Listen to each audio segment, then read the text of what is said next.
We were doing shrugs. It didn't matter. We were doing push-ups. You know, it's just we trained balls out constantly. You got to figure out what works for you. We started Neo Barbell together. You know, so it was just this back-to-back-to-back-to-back things that's going on. And we didn't know what we were doing. Like I said, the internet was not prominent. We had really nothing to go by, just like I was, thinking you were invincible and everything's going to be okay.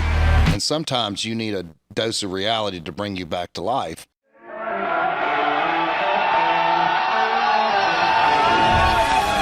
It's time to sit down, keep it real, and cut the bullshit. Welcome to Table Talk. What's going on, guys? We're back with another episode of Table Talk. Today, my guest is Joey Smith. Joey's been with Team EliteFTS since 2005. No, started competing in 2005 and been with EliteFTS since 2007 and has seen the growth, the changes in the company throughout the years, changes in other lifters throughout the years. You founded and owned Neo Barbell. When you came on, you didn't have Neo Barbell. So it went from just, you know, regular lifter to a coach lifter with hundreds of athletes that you've probably worked with, which we'll talk about. So there's a lot of shit to talk about throughout all this that I want to be able to tap into. But before we get into that, the one thing I want to talk about is this video here. I guess I'm the only true fat ass left. Everybody's turned into Oprah Winfrey in this motherfucker. Lose weight, get fat. Lose weight, get fat. Lose weight, get fat. Fuck that, I'm staying fat. That was at one of our events. I don't remember which one it was, but you were being you. Like, I don't want to say frustrated, just observing. Like all these guys, man, they gain weight, they lose weight, they gain weight, they lose weight. And it was myself and Descenzio, probably Mark Barley. There's a whole bunch of people the whole time. And you're like, screw it, I'm just going to stay fat. I'm just going to stay big. But then I'm going through your Instagram a few weeks ago, and I see you standing there, and you got fucking vein in your bicep and abs. And I'm thinking, motherfucker. Like, what the hell? Yep. There's no way I'm going to have you on the podcast and not bust your balls for that. So what's up with that?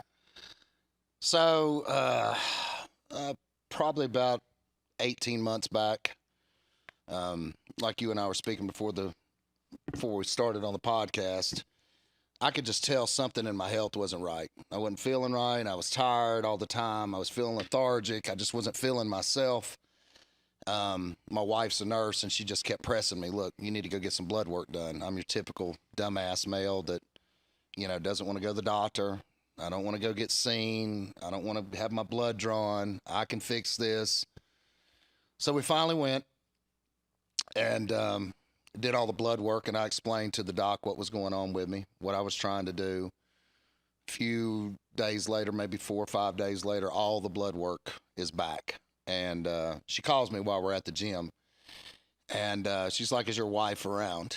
Because she knows Melissa's a nurse. And she's like, you're not going to understand all this stuff, so I need her present. So I put her on the speakerphone, and several of the people from the gym are standing there as well, and she's reading off all these numbers that don't mean anything to me because I don't know what any of this shit means. And she's like, you know, for instance, like my hemoglobin's like 21.5 or something like that. And I look at Melissa, and I'm like, is that bad? And I could just see the serious look on her face. So she kept rolling with the numbers and rolling with the numbers, kidneys and your cholesterol and you're good and you're bad and all these other things. And they were all fucking terrible. And I was weighing like 312 at the time. And she was like, you've got to do something now. Like now. You're not going to make it. And I'm like, really? So, of course, you know, I get the eye from Melissa. You know, she's like, you know, I know that you like being this size, but we've got to do something. So the first thing that I went and done that I've never done in my life was give blood, because that was the first thing that the doctor recommended. She said, this will get your numbers down temporarily for right now. And I didn't realize that when you go to have your blood taken, that they check your hemoglobin beforehand, and there's a certain number that it can't be. Well, I was 0.1 from being that number that I couldn't give blood. And she was like, boy, you're lucky. And I was like, yeah, I guess I am. You know, I didn't say anything to these people. Gave blood, and honestly, I could tell a difference in how I felt a couple of days later. I never given blood. I'm a pussy. I don't like needles. I don't like seeing my blood. I don't like any of that shit. And for me to get started, I knew that I needed to get my diet right. You know, we're power lifters. We think that we can just eat Pop-Tarts and Debbie cakes and drink beer and eat cereal and live off peanut butter and, you know, sort of eat chicken every once in a while and think we're eating properly. You know, eat a steak here and there. I'm eating good. Yeah. No, you're not. So that was the difficult thing. We have cabinets full of shit, you know, Oreos and cookies and cereal. And I was drinking 5 gallons of milk a week, you know, because I love some milk. So Melissa started depleting. Those things started disappearing. I guess they went in the trash because I couldn't find them. I have these problems of getting up when I know shit is in the house at 2 or 3 o'clock in the morning. She calls it my eating sleepwalking problem. And I don't even remember going in there. And she knows because I'll leave a trail of food or crumbs or something all over the damn counter. So I called a friend of mine, and I'll give a shout out to him, Bobby Betts. Bobby is an up-and-coming bodybuilder. He used to be the IPA chairman in Tennessee. We got affiliated with him through a lot of meets, which he ran some of the best powerlifting meets that I've ever seen in my career that I've been to. But anyways, I needed something to hold me accountable because, you know, it sounds easy just stopping, but I needed to be financially dedicated to stopping. So he devises a plan, and this is what it's going to cost. You do weekly check-ins and videos and pictures and weigh-ins. You know, it's pretty evasive. I need to see this. I need to see that. I need to see this. So the first couple of months was crazy difficult for me because I'm used to eating pretty much whatever I want. And it probably saved a ton of money on the grocery bill at that time because we weren't buying all this shit anymore. And what he did was, you know how this works because you've done it. But he increased my eating load of what I was doing, like just say like 5 meals a day. Small meals, but, you know, weighed out, calculated, measured, you know. So it was no more cereal, no more Pop-Tarts, no more ice cream, no more sweet tea, no more Kool-Aid, straight water, unless I wanted to put some flavor additive in it. No salt, no sugar. And it was a radical change for me, and I hated every fucking minute of it. So I probably did this with him for about 4 months, and I needed that first 4 months to get myself through it. Like, okay, I'm good now. I can do the rest of this on my own. So Melissa, she does all the cooking. She is absolutely the most fantastic cook in the world. She loves to cook, so it made my life easier because she did all the meal preps. You know, she loves doing that stuff, and she does it for herself. So she kind of put herself into a diet mode as well because I was doing it. So she was making similar to what I was making, you know, not that she needed to lose weight, but she knew she needed to be a little healthier too. And probably by my 6th month, I was looking at these pictures, you know, that I was sending Bobby and comparing them. And I was like, wow, I'm really losing some fucking weight, you know, the right way. I wasn't starving myself. You know how this works. That's not how you do that. And at my age, you got to get that metabolism sped back up. And that's what was happening. And I was losing weight pretty quick. So I've lost, you know, right at 40 pounds in 14 months. And that's dramatic for me. You know, I mean, I haven't weighed what I'm weighing currently in 20 years. Easily. Well, I was going to say, the first meet that I saw in open powerlifting, you competed in the 275s. Yes. But see, what powerlifting, open powerlifting doesn't have on there. And that's, yeah, that's true. There's a lot of things that I was doing beforehand because there was not federations in North Carolina to lift in. So when was your first meet? I was 20 years old, and it was at a armory in Asheville. It was a bench only meet. There was a lot of meets that I was doing with guys that just were at local gyms, at high schools, at public gyms, at National Guard armories. Yeah, I know. But we, you know, during those years in the late 1990s, there was no IPA, APF, SPF. There was nothing in North Carolina at all. No sanctioned federations to lift in. Well, even some of them that were sanctioned, if they didn't send them into Powerlifting USA, they I didn't know about them. Yeah, because, nobody knew. You know, we existed without internet during those days. You understand this. Yeah. So we had a magazine to read once a month to know part of what's going on in the world. And then we would have to wait 6 fucking months just to know what weight class our rankings were in, you know, because it was so divided out. Yeah, if not longer. If not longer. Yeah. But you want me to go back to the diet or the... Yeah, the diet. Okay. So I'm not going to lie. I was looking at some of these pictures and I was sort of proud of myself because, you know, this is something, I mean, it's hard to do that. It's hard to dial back what you're used to doing and justifying it by, I'm a power lifter. I can eat what I want and I'm going to be okay. You know, the bigger I am, the stronger I'm going to be and blah, blah, blah. Bigger the casket. Yeah, the bigger the casket. That's exactly right. But, you know, I may get a little mushy right here about this, but I love my wife and I love my daughter and I want to be around a little bit longer. This is a part of my life, what I do, lifting. But there's going to be a time to where I'm not doing this the way I'm doing it. You know, I'm still an active, competing power lifter at the age of 49. I still have some things left in the tank, but, you know, there's going to be a day when this is over with, and I want to be able to live to see those days. So I had to make a very serious, conscious effort to do this. Now, with that being said, I hate every fucking minute of it. It's like you and I talked about before. We were laughing about it. I hate being this size. I do. I fucking hate it. I don't like being this size. I feel like I'm small.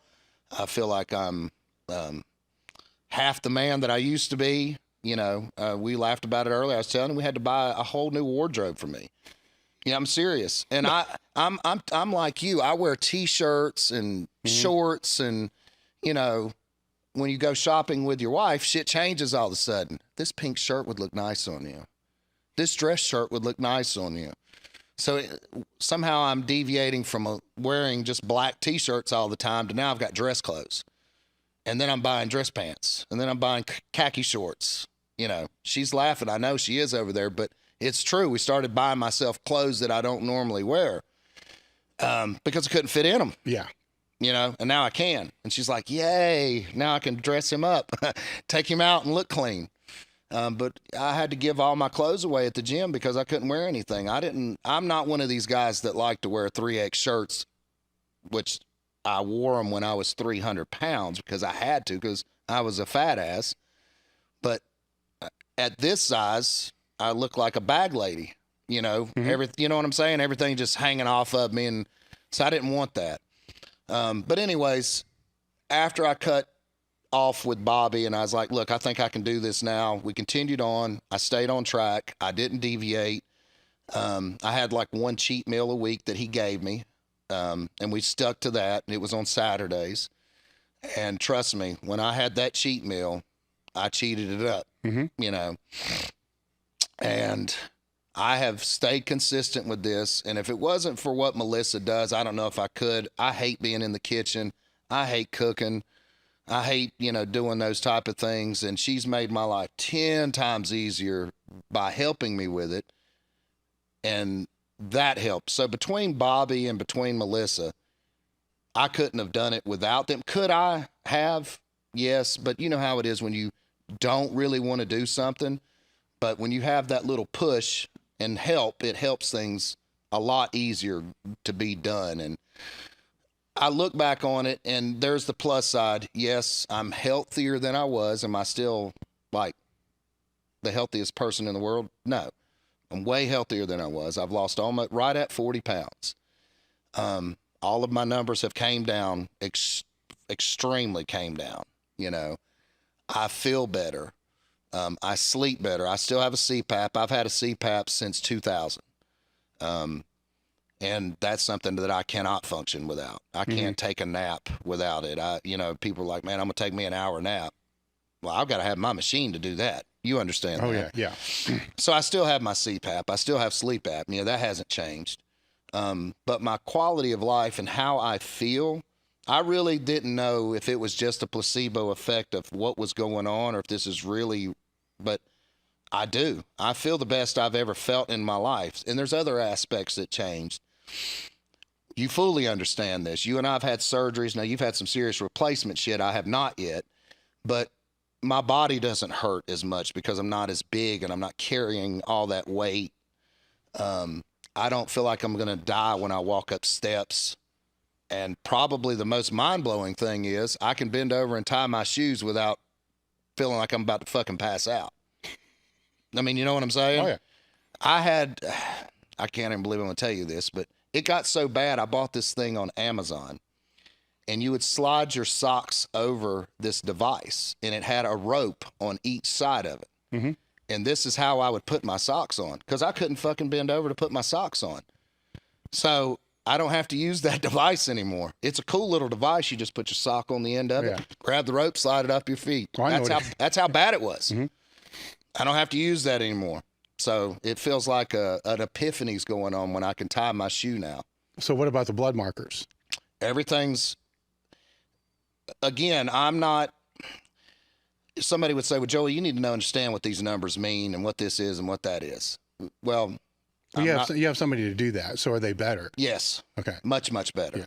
Yeah. We had a checkup about 6 months ago, and everything, she was super, super happy. You know, how everything was going. I didn't have to get on blood pressure medicine. I didn't have to get on any cholesterol medicine. She allowed me to let me see what I could do first. Because I told her, I said, I don't want to take all this fucking medication. I feel like that's a cop-out. You know, some people have to. I get that. I understand that. I wanted to try and do it without that. I did not want to get on all these fucking medications. So I didn't. And she was very impressed. She was like, I can't believe that you got these things down. And I said, well, it wasn't just me. I had a lot of help. And she's like, well, now you might live a little bit longer. So in all these years, you never once had your blood work done? Not one time. I know. I know. Well, I mean, I don't want to sit there and say, well, no shit, something like this was going to happen, right? Yeah. Because you have no idea that it's creeping up. But in your defense, I'll also say that, you know, I was fortunate when I came to Columbus that I hooked up with a doctor that was willing to do my blood work and understood what powerlifting was. Didn't like any of it, but everything was kind of like okay until it wasn't. You know, my blood turned to sludge like yours did. Same story. Right. But then things changed. But that was hard, you know, to find somebody like that then was, I can imagine, one in a million. Because most of the time you go in to see a doctor and all they're going to do is tell you everything that you're doing is bad. Yep. Get off the steroids, stop doing this, stop lifting weights. Yep. Lose 40, lose 100 pounds. Quit lifting, eat better. Yeah. And you're like, motherfucker, I'm paying to come here and all you're doing is telling me this. Meanwhile, I need fucking an antibiotic or whatever it's going to be. So I think what happens, at least what used to happen, maybe not so much today, is after 1 or 2 times of doing that, you're like, fuck that. I'm not going to go back to see a doctor again. Yep. All they're going to do is tell me I shouldn't power lift and shouldn't lift weights. I've heard it a million times. Where, you know, today we have companies like one of the sponsors of the podcast is Merrick Health. Yep. You know, so they run labs, they do labs, and they work with lifters. And if lifters still want to blast shit through the moon, they're not going to encourage that, but they'll help the lifters to mitigate that. Yep. And if people have low T and all the other stuff, they can, you know, prescribe the testosterone or whatever. But pretty much the same thing that you just went through is kind of the whole service that they had, but we didn't have that. Right. No. You know, and thank God it exists today. Well, you've got to understand to some point, you know, in defense of my ignorance, where I live and how I came up through this is much different than what these guys are coming up through now with the knowledge, the internet, the information that's out there on how to take care of, not that you need it to have common sense, but you were living on the edge for years just like I was, thinking you were invincible and everything's going to be okay. And sometimes you need a dose of reality to bring you back to life. And unfortunately, we don't get smarter until we get older. And the smartest day of your life is the day that your last day on this planet. You know what I'm saying? So everything, especially like I explained to my guys at the gym, you're never going to understand things until you make mistakes. I try to help them understand, from bad decisions with women to things that they're taking or how they're treating their bodies and not getting rest. But I did have a couple people tell me things like this, and I'm like, man, fuck that old man. What does he know? Well, we are looking at it differently, though, too, because it's now it's about optimization, too. Yes. So if you go back and look at some of the doses that you may have used, maybe you didn't need that big of a dose, but you needed a variety of different things to get a better response. Yeah. But, you know, our mentality was get bigger. Yeah. It's everything was just go bigger, like, go home. Yeah, just fucking more and more and more. Yeah. But I'm sure there was a lot of times throughout that whole process that it was working against us instead of for us, because the recovery becomes so bad. Yes. Because everything's fucked up. You know, where it goes back to that old adage you said, I wished I'd have known what I knew now 20 years ago. Yeah. See, a lot of the joint pain could have just been all the sugar in your system. Could have been. You know, you don't know. Mm-hmm. You know, 'cause you eliminated a lot of things at one time, so you don't kind of really know what variables what. Yeah. But the everybody kind of hits it. It's just now I don't think they have to hit it. Like if they can get blood work done once a year just to see, even if they're competitive, Yeah. to see where is my test at. Now some tests will only measure up to like 1200. Yeah. Where I know a lot of people like that. Fuck that. It needs to be way higher than that. So you got to have a test to know if it needs to be higher than that. Where I've just personally looking at my own blood work over the past since 90 or whatever it's going to be. My testosterone's been high I can't measure when I was really stupid because I wasn't getting things done there. Right. You know, so my testosterone's been higher sometimes on lower doses. You know, it's just what you're taking, how you're taking it, and all this other kind of stuff. Where before it was just shotgun everything. But I've had blood work done where I was taking way more than normal, and my testosterone was like 800 or 900. I'm like, this is fucked up. Like, what the fuck? Like, is my shit fake? Like, what's going on? Somebody is a bogus, whatever it's going to be. Why am I not utilizing this? And it was just optimization synergy. You know, so that's awesome now for the younger ones coming up because they can find that and then stay optimized longer. Because it makes you wonder when you look back, how many years or how many meets did I do that was fucked up? Yeah. That I thought it was optimized, but it was actually weighed down because of synergistic factors. And I never thought about it. That was never anything in my mind at any point that I think about my blood work or honestly, even, I don't want to say I wasn't thinking about my health, but not at the point that I'm thinking about it now at 49. Yeah. Well, you did have it done though, because every time you went in for a surgery, they were testing hemoglobin and stuff like that. Yeah. So they would have told you if it was way out of whack, they would have let you know that. Right. So it was But I didn't go out of my way to do it. Because honestly, I didn't. It's not that I didn't care. It's just it wasn't a priority in my mind to think about. I'm just going to be honest about it. You know what I'm saying? It never was a priority to get my blood checked, get my numbers checked, to give blood. All I was worried about was getting stronger and lifting. Yeah. But part of getting stronger is being able to recover from the sessions I agree. that you're doing. I'm just telling you. Yeah, I know how you. I'm just telling you how I thought. You know, I lived that way, and 2020's hindsight now, but I can't change what I was. I can only do what I'm doing now moving forward. But it's good to talk about because there's people out there that are still thinking that same way that might be 23. Yeah. And it's like it can be optimized. And forget the optimization, you still need to recover. So maybe you're not recovering because your diet is all fucking cookies and Pop-Tarts and shit like that. But the way I thought is if I'm big, I mean, if you're big, you can eat more, right? Because you're big, you got to maintain a higher weight. So I'm probably getting everything that I need, vitamins, minerals, and all the other shit, just because there's 7,000 calories. Right. Right. I'm pretty sure I'm covering 10,000. Yeah. It's like I'm covering all my fucking needs. Like, so there's no way I'm deficient in anything. Yeah. You know, but I never had the knowledge and insight to think, well, maybe it's hurting my recovery because the sugar that's in there or whatever's in there that's just fucking wrecking my system. My biggest concern when I started losing this weight is the obvious thing that any lifter is going to start thinking of. Am I going to get weaker? Well, you will, because leverages. I haven't. Yeah. I haven't. I think because I did it the right way and I did it over a long period of time. It wasn't some immediate 90-day, 30-day. I took a pill, some bullshit thing. I think I did it the right way, the consistent way, the healthy way. And as I'm losing this weight, I'm continuing to train as I normally would train, the way I train. And I haven't seen a drop off in anything. I mean, I just had a meet a few months ago and had the best meet of my life at age 49. So how'd you adjust? How'd you adjust because you're in a band shirt now, so there are some differences with that. But how'd you adjust the squat suit? Because that's where the biggest leverage change is going to happen, right? Yes. I haven't tested my squat fully. You know, now what you saw on open powerlifting is true. I've only done 5 full power multiply meets. Yeah. That's it. Yeah. And I've only done 4 full power raw meets in my entire life. So everything else has been bench only, push, pull, deadlift only, blah, blah, blah. And when we get to talking about our training, it's much different than everybody else's. But when I'm training, especially for a bench meet, this may sound crazy to some people, but I don't squat. I do a lot of accessory work. But to get back to your answer on the squat, I really am not sure where I'm at.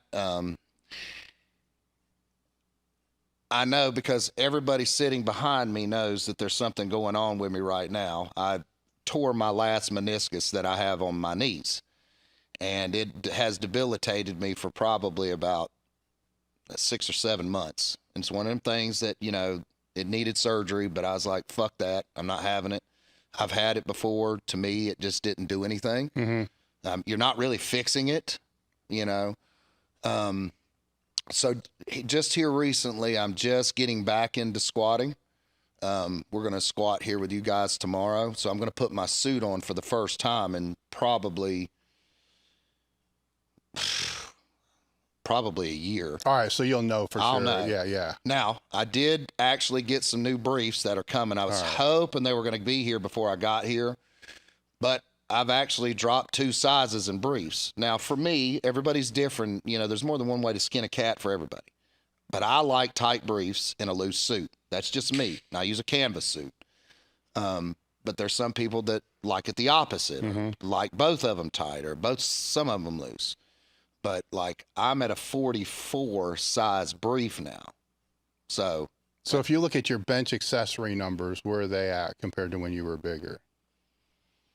Well, numbers are the shit that you're doing without the shirt on. So even if it's the reverse band raw. So you're asking me what do I think I can bench raw? No. Where are your numbers? Let's say if it's a 2-board reverse band raw now compared to what it was when you were over 300 pounds. I honestly don't know because I haven't tested that. Everything that we do is as our geared group. Yeah. We use boards, slingshots, reverse bands. You know what I'm saying? Yeah. To put things in perspective, I hit a reverse band, I hit a straight up slingshot, and they'll have to help me 2 weeks ago with 805, no board. And how far is that off what it was before? I've never done that in my life. So you never done it before. So that was 805 pounds in a slingshot. Yeah. No shirt, no band, straight up. I've never done that in my life. So that's over. Hell yeah, it's over. Okay. Yeah, by a whole bunch. All right. So do you think that either it's maintaining strength or it's gaining strength, right? So it's one of those. It's not losing, which no. You said it's not losing. So dropping the weight, the leverage, this should lose, right? So if you drop the weight, but the leverage, but you don't lose, but you get stronger, then it has to come back on the fact that you're eating healthier means you're recovering better. Yes. And you're adapting better. My quality of life is 10 times better than it was 2, 3, 4, 5 years ago. How do you define that?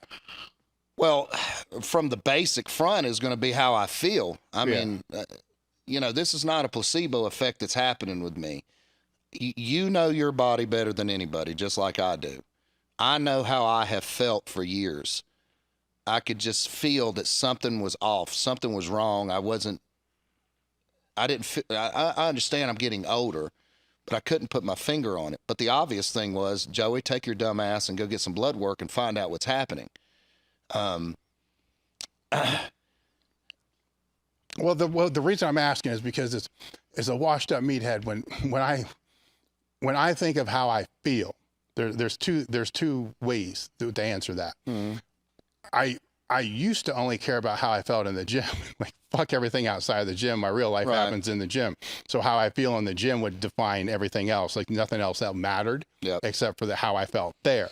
So if that started to feel bad, I'm like, oh, something's wrong. But if that felt good, but everything else felt bad, that's whatever, normal. That's how I used to think. Yeah. So when you say, you see what I'm saying? When you say, how do you feel? Then it's. So if you want to talk about my everyday life outside of the gym. Yeah. Well, that's easy to quantify because I have a very physical job. Yeah. I have a very laborious job, especially for my age. Now, anything in life becomes monotonous because of you're doing it over and over and over, and you're dealing with elements of heat and cold and, this, that, and the other with what I do. I don't feel as fatigued as I used to feel doing the same amount of workload that I do week in and week out. Do I get mentally and physically drained from the day in grind? Hell, who doesn't? Yeah. But I don't feel as physically beat up. Now, there's a lot of other things that's going on in my life than just eating better. And I don't give a shit what anybody says, about what I'm getting ready to say, because I could give a fuck about everybody else does. But I have added some things into my everyday life. I'm being more consistent with massaging. I'm being more consistent with ice plunges. We bought a hot tub, a sauna. You know what I'm saying? My entire week is surrounded outside of work when I get home of recovery things to make my body better and more prepared for the gym. Because at the age that I'm at, I know that this window is closing. And I don't want to be one of these old-ass lifters that still thinks he's got it, but he's in the Master 7 squatting 300 fucking pounds. You know what I'm saying? And not that there's nothing wrong with that, but that's not what I want. I'm currently ranked #1 bench presser in the entire world. I don't give a fuck if it's banned or not for my weight class, okay? I'm 49 years old, but I'm doing all the things that I possibly can to keep my body optimized, efficient, strong, healthy, rested. I know that I'm getting older now because we're going to bed at 9:30 at night. Yeah. You feel what I'm saying? There are things that we're doing now that I would have never fucking done 5 years ago. Can I pinpoint, is it just this or is it just that, or is it an accumulation of all these things together that are making me better? That unfortunately it's taken this shit to happen at this age to do it. Then you think, man, what if I would have fucking started doing this at 30? If I would have been more consistent with my blood work, my diet, these rehab protocols that I'm adding, the consistency of what I'm doing, where would I be at? Well, I don't know. I don't have the answers for that. I can only deal with the now and what's going on. But I think that all of these things that I have added in are helping me to some degree, each one of them. I can't individualize which one's doing the best because I don't know. Yeah. I'm not going to sit here and quit one of them and see, how am I feeling this month and then take another one away. But I know cumulatively, all of these things are helping me. It doesn't matter to me what some people, man, fuck those ice baths. That shit's stupid. Well, why does the biggest sport in the world, which is the NFL, why do every fucking facility at every NFL stadium have ice baths for their billion-dollar company, for their multi-million-dollar players to soak in every day? Right? Yeah, well, they've had that for 40 years. Yes, they have. Yeah. Ice baths go back 3,500 years. Yeah. It doesn't matter what anybody thinks about it. I feel like they work. I feel like it helps me. But so do I with the sauna. So do I with the hot tub. So do I with the massages. So do I with a lot of the, like the Donnie Thompson stuff we use a lot at the gym, the body tempering. There's a lot of things that I'm doing every single week to prepare myself for Friday at the gym, Sunday at the gym. You know what I'm saying? So Friday and Sunday are your heaviest days. Yes. So then how do the ice baths, how are they implemented? Where do they fall? So Tuesdays and Thursdays. Okay. And then that would be when? In the morning, at night? In the afternoon, when I get home from work. So that's the ice, and where does the sauna fall? The sauna falls on Sundays, and depending on time frames, maybe on a Wednesday. So after the train. Yes. Okay. And No, then, before. The sauna comes before on Sundays. Okay. I just, you know, you can read a lot and do a lot of research and listen to what this person says and that person says, but you got to figure out what works for you. And it just seems to work better for me before I train. And then the massage when? I try to stay with, look, this lady that takes care of Melissa and I would go see her every day. She's the shit. But at least once a month. I know that people saying once a month. Well, that's better than none a month. You know, and then there are other times that I'm getting in twice a month. It's just scheduling and time. You know, I thought at this age in my life that shit would slow down. No. I've got more fucking responsibility and less time than I've ever had in my entire life. You know, but I have, you know, this is for this day. This is for that day. This is for this day. This is for that day. And it's not in any particular order. It just, those are the days it works out best for me. How long have you been doing that specific, say, protocol? 8 months. 8 months. Do you feel like your body's adapted to any of it? Well, I don't know if you ever adapt to jumping in 40-degree water. No, I hate it every time. Not adapted, but adapted in how it helps your recovery. I don't think so, because with the ice baths, it's only twice a week.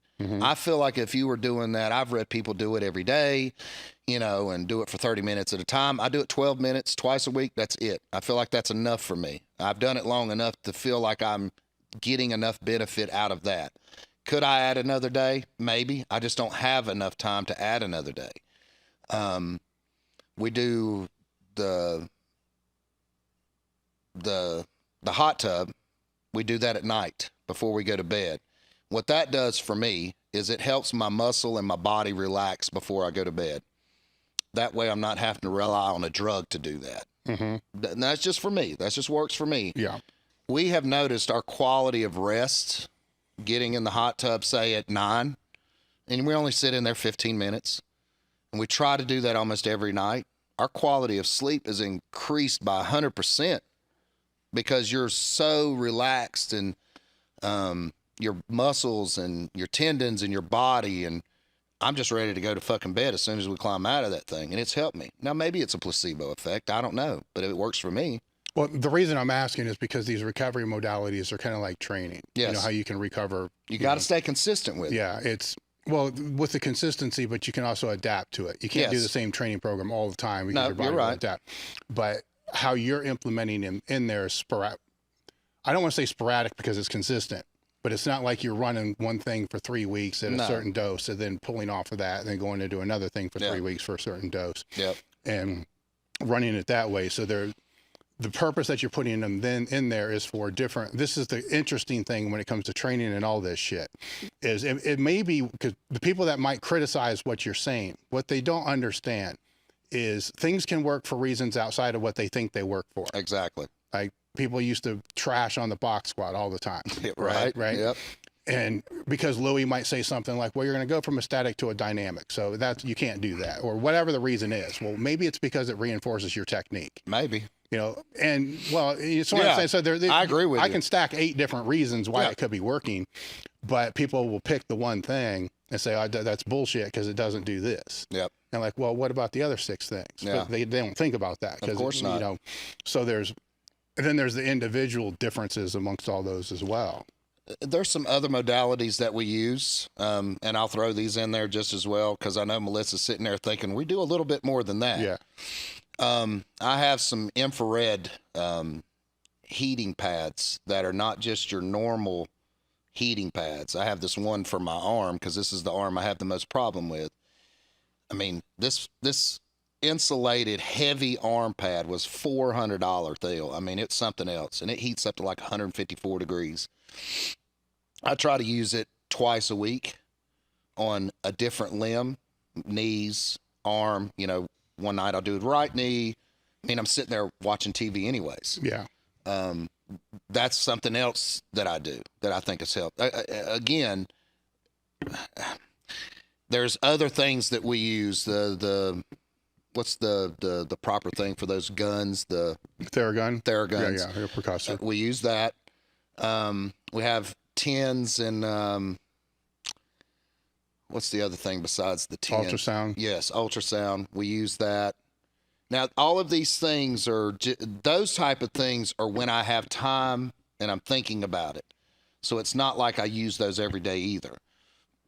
But there's a lot of other things that are involved. I mean, we have a rehab station at our house. Mm-hmm. I mean, we bought a fucking massage table. You know what I'm saying? Just for a lot of these things because it's better than laying on the floor. Yeah. Well, your fucking head, you can't lay on it. Yeah, and it's much more comfortable to be on. So, and what I want to drive home, if people doesn't, which I don't care if they, what they believe in, but if you're, it's like with training. Let's just say, and this is my biggest problem with people with training. They get this template and they try it for 3 months and they're like, this shit didn't fucking work. Mm-hmm. Really? 3 months? That's all you gave that? How about do it a year? You know? Mm-hmm. I bought this shirt. It doesn't work. Bench shirt. How long have you been using it? I've been in it 4 or 5 times. Really? That's it? Why don't you use it for a year? 2 years? You know, Dave Hoff used the same goddamn shirt for what, 10 years? Still is. And still is. You know? I used the same shirt to bench in, that Ace that I had forever until I blew it out. At every meet that I did for probably 9 years until it blew up. Mm-hmm. And that was just when I was really getting good with it. You know that those metal shirts are much different than everything else. Not everybody could lift in those, but it took time. And that's the same with these other things. You have to have the consistency of doing it. And the same with a diet. It's the same with anything. If you're not doing these things consistently, with consistency, you're never going to know if it actually works or not for you. And you may have to tweak some things to make it work for you. What works for you may not work for me. You know what I'm saying? Mm-hmm. And I feel that that's the problem with a lot of people with some of these things. Then the other problem is laziness. Let's just be honest. Everybody wants a quick fix. They want to feel better now. Well, shit, I do too.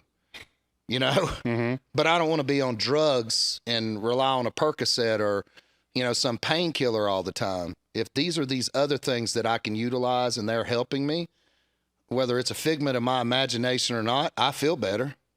So that's my take on it. So if we're to take let's go way back when you first started powerlifting and started training. So what did your training look like then? Let me bring this back. There's a certain point, because you're training, just kids were just training, like getting fucking strong and all that. When you decided that you wanted to start competing, what did that look like then? Not now, but what did it look like then? Honestly, Mike Schwenke and I started doing this together when we were kids, okay? And, I mean, you know my story, but we didn't know what we were doing at any fucking point in time. We were just lifting. And it seemed like every time we lifted, it didn't matter if it was accessories or main lifts, we were just trying to beat each other. Mm-hmm. So in our 20s, when we started going to, I just want to call them local meets. They weren't sanctioned meets. I mean, we're at YMCA in Charlotte. We're at a National Guard Armory in Asheville, and we're competing in these meets. Those numbers are not on that, but I still count those. Mm-hmm. My 530 raw bench is not on there, but I did that at the Y at a competition in Charlotte. You know what I'm saying? Oh, yeah. I still count that fucking lift. Well, you did it. Yeah, I did it. And I hate to say this, but I still got the goddamn trophy for winning that, So Michael and I, and if people don't know who Michael Schwenke is, they need to look him up and understand who that dude is. This was my training partner. He is from McDowell County, just like me. We started Neo Barbell together. Mike, there was Ed Cohen's record at 220. Travis beat that. That's who, we'll get to that in a minute. Yeah. Well, as we're training with Travis, guess who takes down that record? Schwenke. He beat Travis's record that beat Ed Cohen's record. Mm-hmm. And then Matt Kay comes in and beats Schwenke's record. So it was just this back-to-back things that's going on. Swanky and I started this thing together, and we didn't know what we were doing. Like I said, the internet was not prominent. We had really nothing to go by. We had Powerlifting USA to read, and So were you laying things out like in a linear approach, like the workout of the month, or were you just fucking maxing pretty much. out? Well, I mean, to be honest, Dave, we were just maxing out all the time. Honestly, when he left to go to the military, is the best fucking thing that ever happened to either one of us, because we were going to kill each other, not because we were hating. We were just training so fucking hard, and it was just there was no rhyme or reason to what we were doing. It didn't matter if we were doing bicep curls. We would kill each other till somebody quit. We were doing shrugs. It didn't matter. We were doing push-ups. You know, it's just we trained balls out constantly because we didn't have anybody to teach us how to do this. You got to realize we're in a town of one high school in the middle of fucking nowhere in the mountains, no internet at that time. Who are we supposed to learn from? There's nobody to learn from. That's when we're at a meet. And I'm in Winston-Salem, I think, at the time, doing a bench-only raw meet. And that's how I meet Travis. And that right there is what kind of got me going. I knew who he was. But that's what kind of got our foot in the door to the first time of us training under somebody that knew what the hell they were doing. Now, honestly, I can't remember back that far what we were doing. You know what I'm saying? Yeah. But we were in a more controlled environment. It wasn't just fucking balls out trying to kill each other in there. You know, I would assume it was probably more of a linear approach. So there was a month of fives and some threes and some singles. You know, we were training with Chris Mason and Travis and Hannah. Big dude. Chris. Oh, come on, man. I know who you're talking about. He's in there. Barry Williams. Man, that's killing me right now. Clark. Yes. Yep.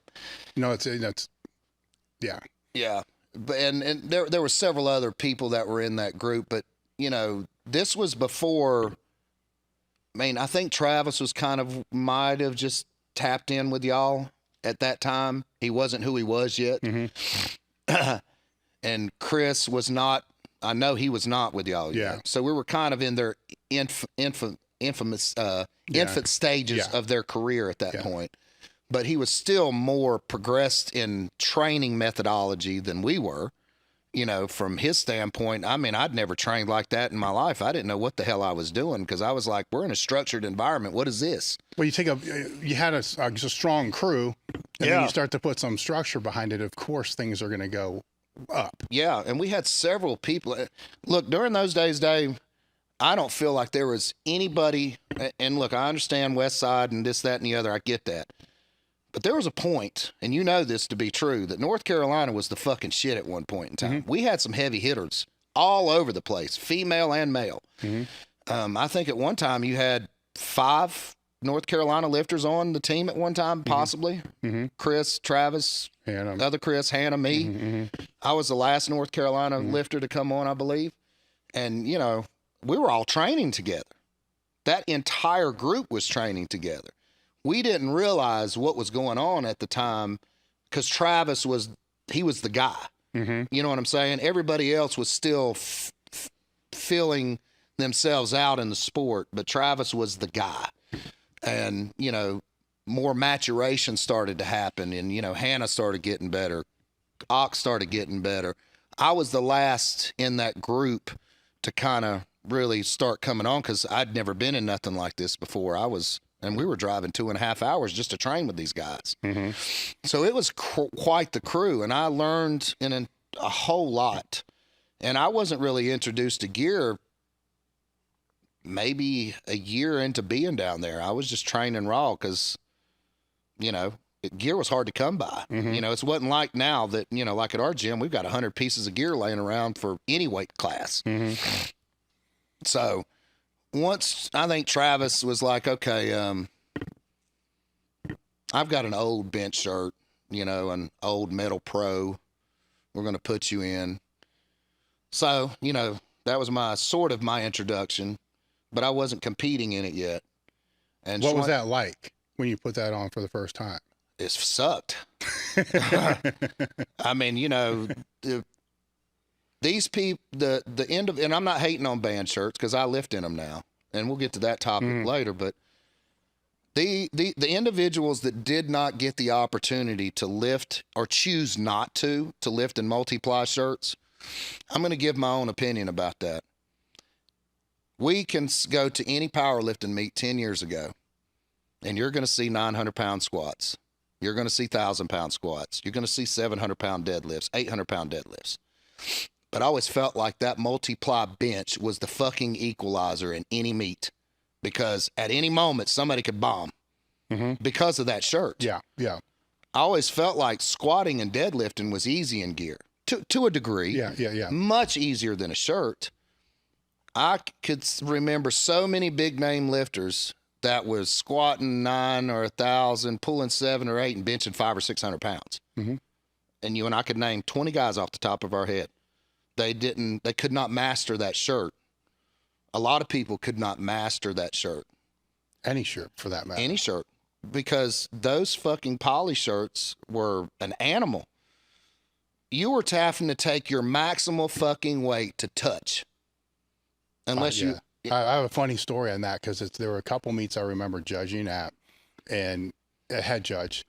I never wanted to be the side judge because, the head judge, you can't call depth. So you're kind of removed from being that person. Right. I didn't want to be the person that's going to judge somebody I sponsor or judge somebody I know and then red light them and have them be, that happened once. And I'm like, I'm never doing that again.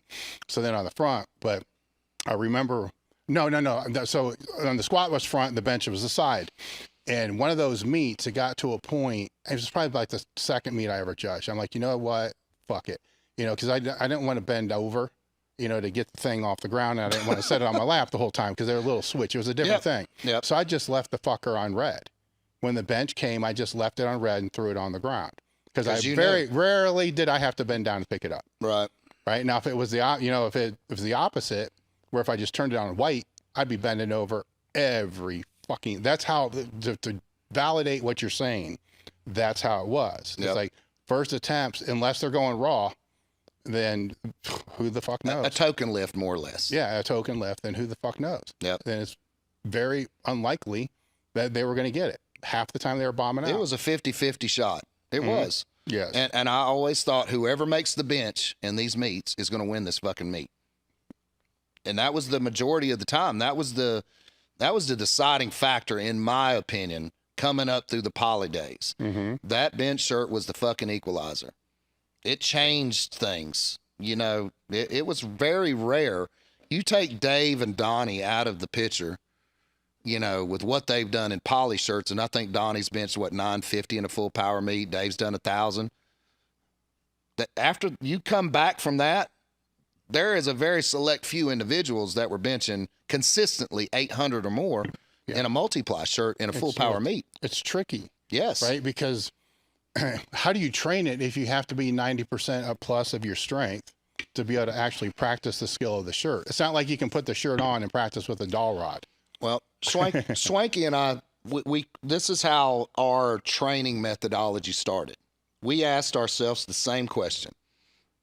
Once we started getting the hang of things, how do we train in these fucking shirts with maximal weight all the time and learn how to touch? Yeah. How do you do this? Because that's the problem. That last fucking inch, that's where it all happens right there. It ain't the descent. I'm not saying the descent doesn't have anything to do with it, and I'm not saying the lockout don't have nothing to do with it, but you've been in this game long enough to know. That's where you fuck it up. This is the whole world right here. This area right here. So we kept banging our heads together, trying to think of what in the hell can we do to figure out. I don't know what you've looked at on there, but I've done right at, if you count from when I was 20 years old till 6 months or 4 months ago, my last meet, right at 60 meets. Okay. I have bombed 4 times in my entire career. That's pretty goddamn good numbers, I think. Yeah. I don't know what that percentage is, but it's pretty good. And I think because of what we have figured out for ourselves to work, that's where our reverse band methodology came into play. We looked at it as we were training wheels on a bicycle. We're riding the bike with some help, but I'm riding the bike. I'm not wrecking. I'm not falling off, but I'm riding the bike. So if we do something with these bands, I don't have to have boards. I can use that maximal weight, and I can start learning how to touch. Now, somebody's going to say, well, how do you learn to touch if you're using this big band or this big band? I have the answer for that, but we're not got to that point yet. But at the time, we were just using, let's put in perspective, say, a green or an orange, your colors, green or orange. And we would choke the band, not double the band, choke the band. You know what I'm saying? So you're not getting a whole lot out of it. I mean, really, at liftoff, you're not getting shit out of it. You're talking about a 7-foot rack with a choke. That is not helping you do jack shit at the top. It's not even helping you in the midway point. It's helping you a little bit down at the bottom, and then right when you get the touch, to me, it's like somebody popping the bar for you, you know. That's how we learned how to touch with maximal weight. And the more we did it, the more we got better and the more consistent we were at meets. So you have to realize, out of almost 60 meets that I've done in my life, if you take the 9 full power meets out of it, the 2 push pulls, that's 11, and the 1 deadlift only, every other meet, almost over 40-something meets that I've done bench only, I've bombed 4 times. And I believe it was because of what we mastered and how we do it. Now, you want to go to another level on how we train, you can look at every single lifter of mine and how many bombs they have taken in the last 10 years. I can count 5 in 10 years of all of my lifters. Something must be working. I mean, something must be working. So how did that evolve, right? So that's how it started, but you're not training your lifters now the same way you were 10 years ago. No. When Mike went off to the military, we had a base of what we were doing. And I know you're going to laugh, but Redneck Tim, and they all know who Redneck Tim is, he and I got together and we just started devising some things on our training. And what people didn't understand years ago that were training with us, they were test dummies. I was using them for test dummies. I wanted to see what happened with them before I did it. Now, as fucked up as that may sound, it is what it is. Yeah. They were the test dummies. And Melissa knows this, and you may joke about the spreadsheet thing. It's not a joke. I've got shit that goes back years of every lift, meets, my lifters, everything. So I would tally these things constantly on what we were doing, with who we were doing it with, what lift we were doing, and if it worked or not. And I'm not getting to specifics yet. It's just different shit we were trying. So I was like, this don't fucking work. This didn't work with anybody. Yeah. This sort of worked. This really fucking worked. So I told Tim, I said, I need to learn some shit from some other people. So I don't know what people know, but I'm going to explain some things to you. I took some great training under some fantastic lifters, and they're probably going to hear this. Some of them have contacted me before I came out here. So I trained under Shane Sweat for about 2 years with Laura and Shane. I did conjugate training for, I'd say, a good solid 2 years under Shane. I even traveled to Cincinnati a couple of times for them to teach me how to properly box squat. Okay? I wanted to know how to do every facet. You know this. I trained under Jeremy Frey for over 2 years with his block periodization. I know a good 2.5 solid years with him. Completely different than what I was doing with Shane. I started training with Brandon Lilly doing the cube. I did that for about 2 solid years.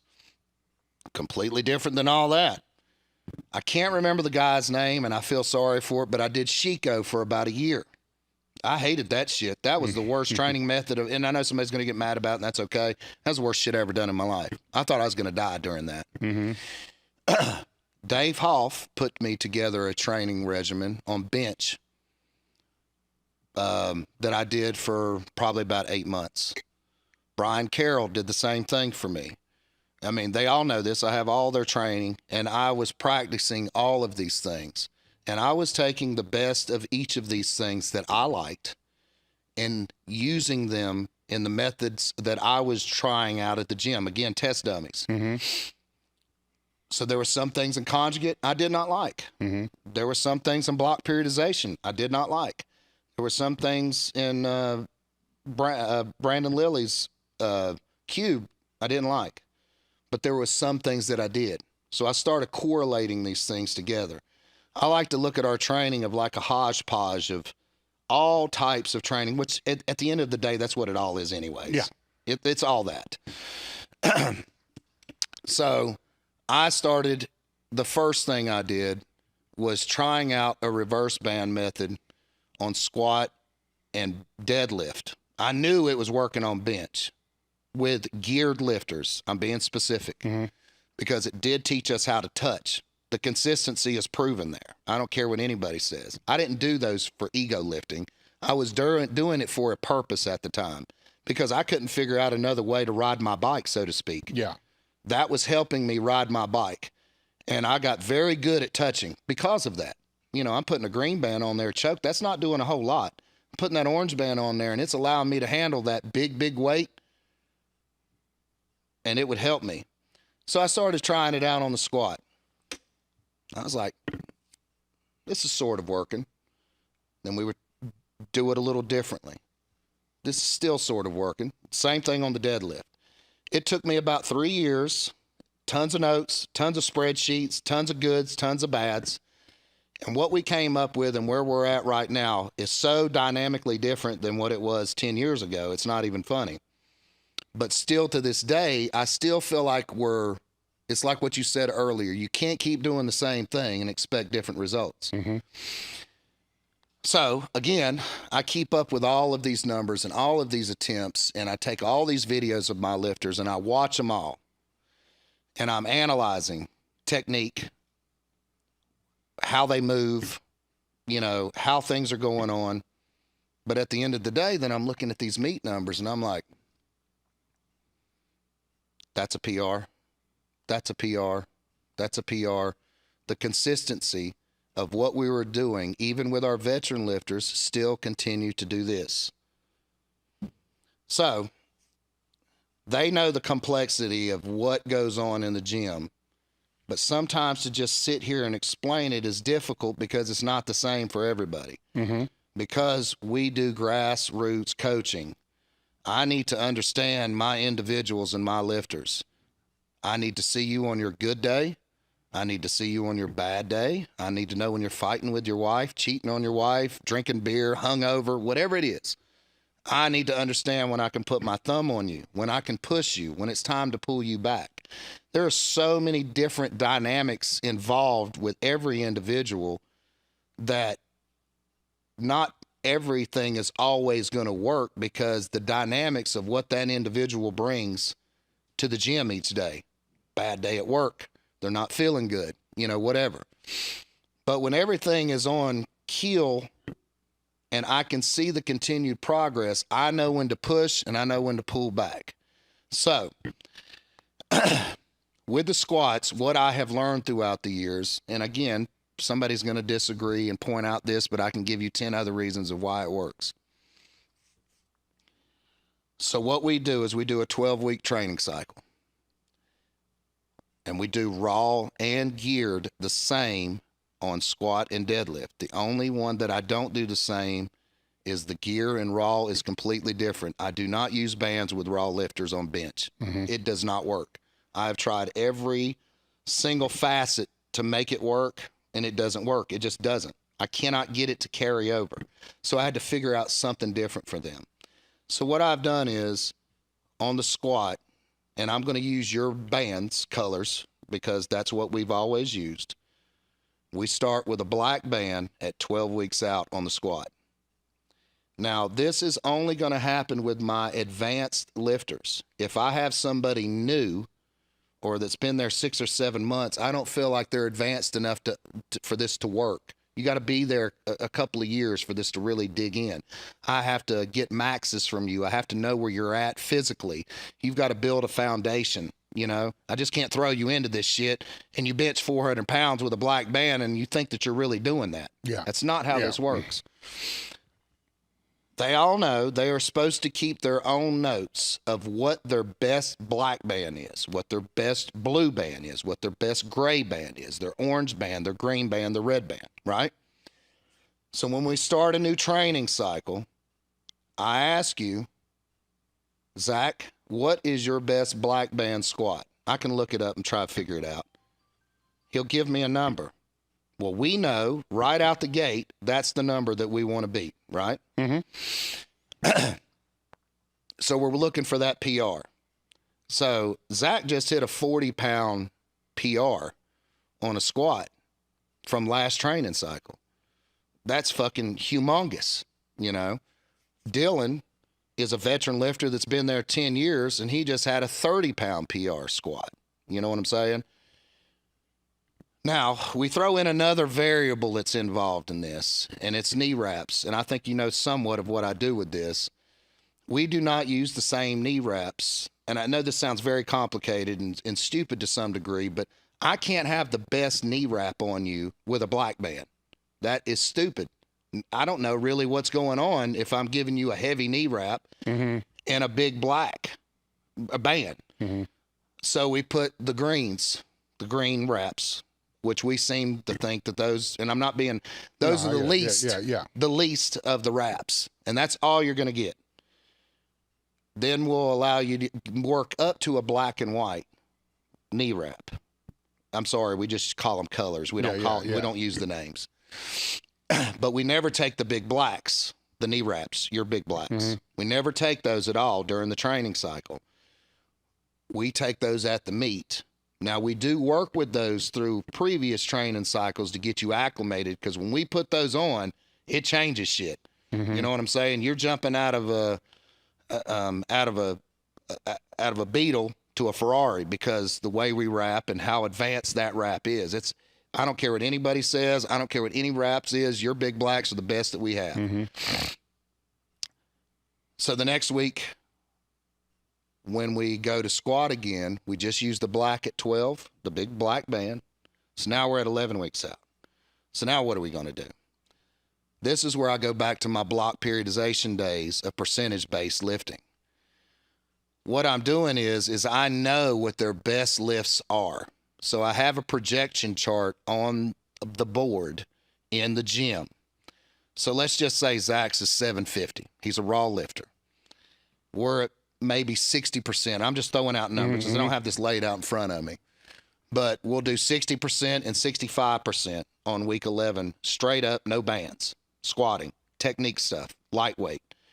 Then the following week at 10 weeks, we go blue band, reverse band, right? Now, your squat is going to drop, but I have an idea of what that amount should be. You know what I'm saying? I've done this long enough to understand the difference between your black, your blue, your gray, your orange. I know what the drop is. I know where you should be at. So then what's your PR for that? So he tells me, I do the equation in my head, and I'm like, okay, now we need to hit this. That goes on and on and on and on until we get to 7 weeks out. We're dropping a band every other week, and we have our deload week. Now, unfortunately, with deload week, some of my lifters think that that's a fucking week off. You know, you get what I'm saying? Yeah. It's not a fucking week off. That's not what that's supposed to be, but that's what kind of happens. But it is what it is. But most of the people still come in to do some light accessory stuff, some rehab things, because we've been going heavy for 5 weeks now, and I mean fucking heavy. People are always asking, why do y'all go heavy so much every other week? Well, the last time I checked, we're practicing to lift a heavy weight for one time at a meet, right? So when you get a lifter in there and they don't understand what's going on, and then they start seeing it in fruition, they're like, say we're at week 4 and we're at 80% with no band, back to the block periodization thing, and they pick that weight up. They're like, God damn, this weight is light. because you have been picking up an exponential amount of weight that's twice the load that you're going to be carrying.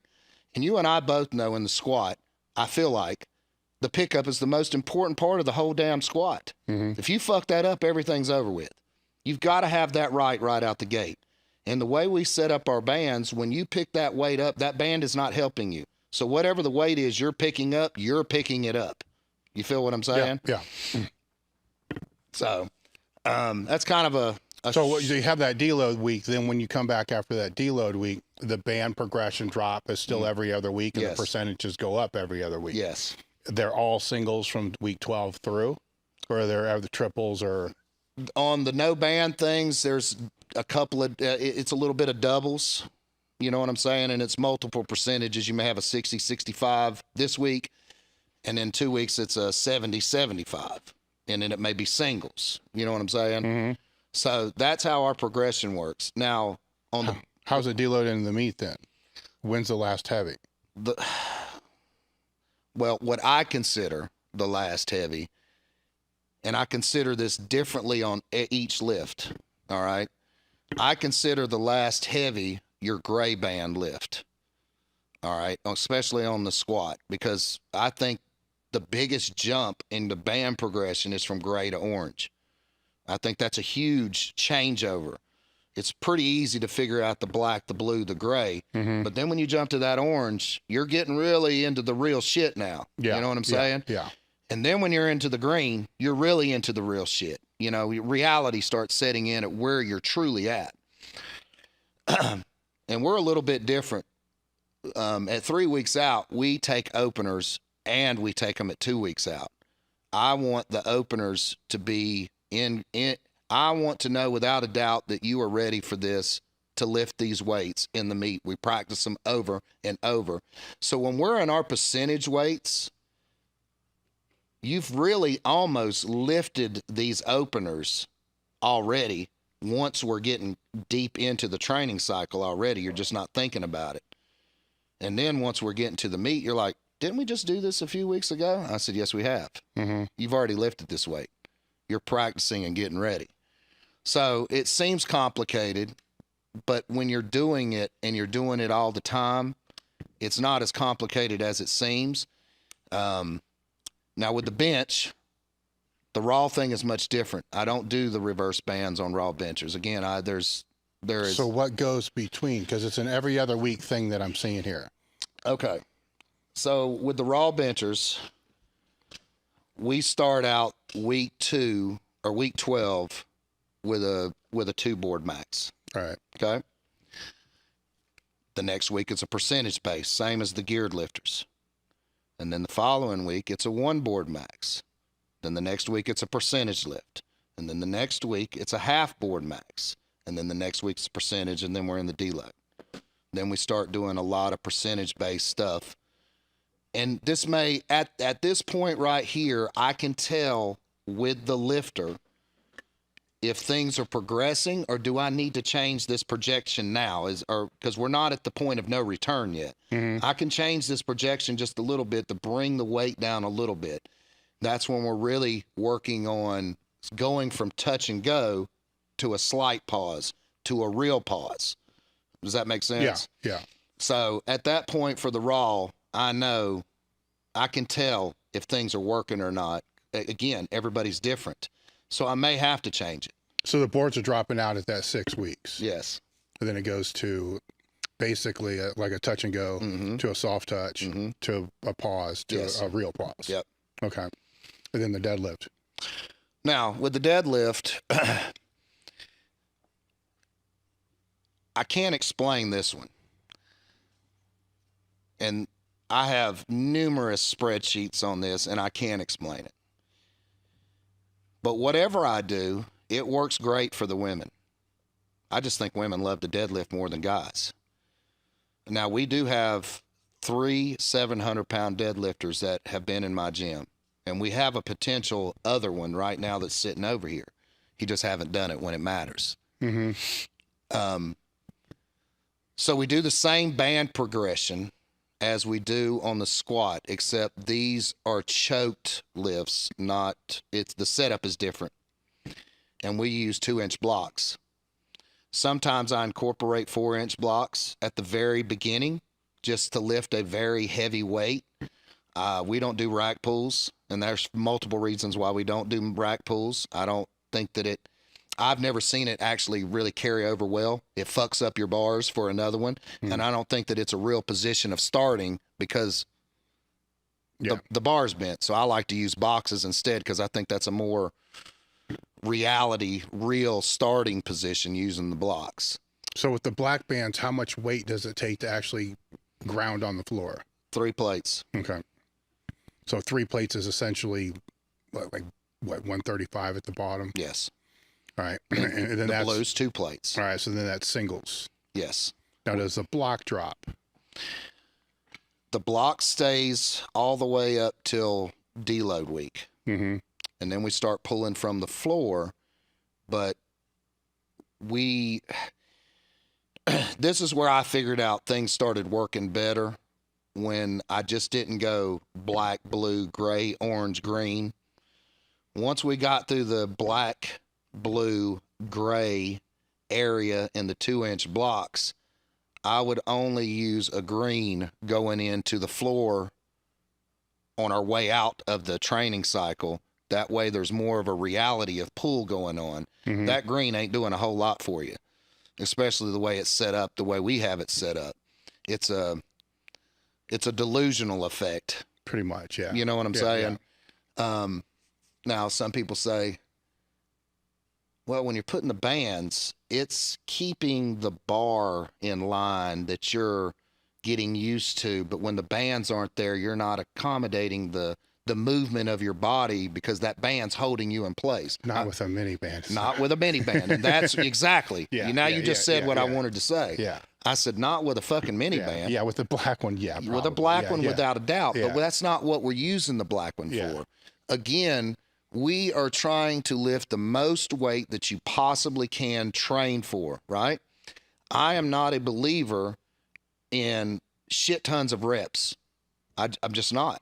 I've never seen it transfer for us. I think it's a lot of, I took dynamic benching out a long time ago. Mm-hmm. I just thought it was just a lot of fucking useless wear and tear. Mm-hmm. You know what I'm saying? That was my opinion. Okay. But like I said, there's more than one way to skin a cat.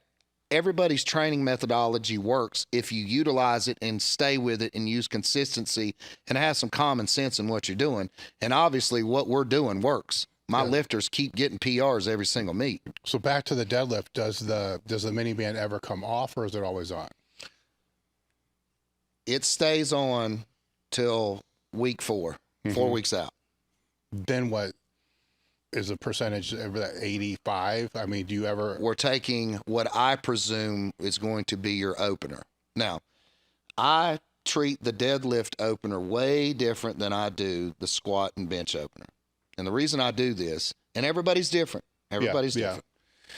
I understand as a full power lifter, at that time, there's 9 hours have passed. You're fucking tired. You know, most people hate deadlifting. I am extremely conservative on a deadlift opener. On squat and bench, I'm not. I'm not. We're going after some shit. So let's just all of my girls except one are 360 and above deadlifters. Okay. We have about 4 of our girls that are fucking neck and neck in that 360 to 400 range. But I open them all up at the same. We open at 315. We're in the meet. Yeah. It takes goddamn, I don't know if I really feel like opening with 350 or 370. You know what I'm saying? Yeah, well, a lot can happen throughout the squat. A lot can fucking happen. Yeah. So they know going into the deadlift already that it's going to be a conservative lift. And they're so used to making big jumps because of the way we train with the bands. When we get to the meet, it feels no different on the deadlift because they're taking big jumps to them. Same with the boys. I mean, Dylan's a 680 deadlifter, but he's absolutely used to going plate because of the way we train. So if he opens up with 600 and we jump to 650, that's not a big deal for him, you know, on a second attempt. Or if we jump to 670, it's not a big deal for him. On the squats, we always do something that I feel you should be able to do a double with no matter what. On your worst day. Our second attempts are always going to be for a PR every single time, no matter what happens, unless you just shit the fucking basket on that, and we're like. But you should already know because you've had with the squats, you've had the opener the last 2 weeks. Exactly. Before. Yeah, we know. Yeah. Now, when we take openers, and I know I'm bouncing around a lot, but we take openers 3 weeks out, but we also take second attempts. Now, with second attempts, there's variations that we use. We use the mic, and I know it doesn't, I know you're going to laugh, but on the squat, we use the micro mini. Mm-hmm. Okay? Mm-hmm. Now, what the fuck is that really doing? About maybe 5 pounds, 10 pounds. It's a beta effect in your mind. Yeah. So, I mean, just to give people some kind of significance here, if it's a reverse mini band, right? And because I got one on a spider bar, because that's where I'm at right now with what I do. Yeah. It's 40 pounds out of the bottom. Yep. A micro band is half. Yep. Or maybe even less than half of a mini band. And so 15 pounds probably at the most. Maybe. Yeah, if that. But I watch my lifters so much, and I watch their videos. I understand their speed, their movement, okay? If that little micro mini band's on there and this second attempt that we're going for is a PR, and I see the speed that I want to see, I know right then and there we're good to go. That band's not making that much of a goddamn difference. You know what I'm saying? Third attempts, those are projectionary things that's like icing on the cake. We're not like, I'll put things in perspective. Melissa opened up at her last meet last month with 512. That's the highest she's ever opened. But because her squat is increasing so much, the opener has to increase. So her best squat up to that point was 540, but her opener's 512. So the kilo is, I don't know, 547 maybe is the next one. So that's the jump we made. Of course, she smoked it. And then I'm like, let's go 560 on this third one. She fucking killed the weight, but she had taken 560 on 3 attempts already with smaller band work. You see what I'm saying? But her foot, she stepped back at the top when she came up, she went to step back, got reds. Now that wasn't my fault. That wasn't a bad call. It was just shit just fucking happened. So in reality, most of their third attempts, especially on the squat, you have already done it. You've just done it with a band in preparation for it. With a low band, if that makes sense. So on those weeks that you're doing those openers, you're also doing seconds and thirds, but you're putting a little more band on. Yes. All right. Does that same scenario happen with the deadlift? No.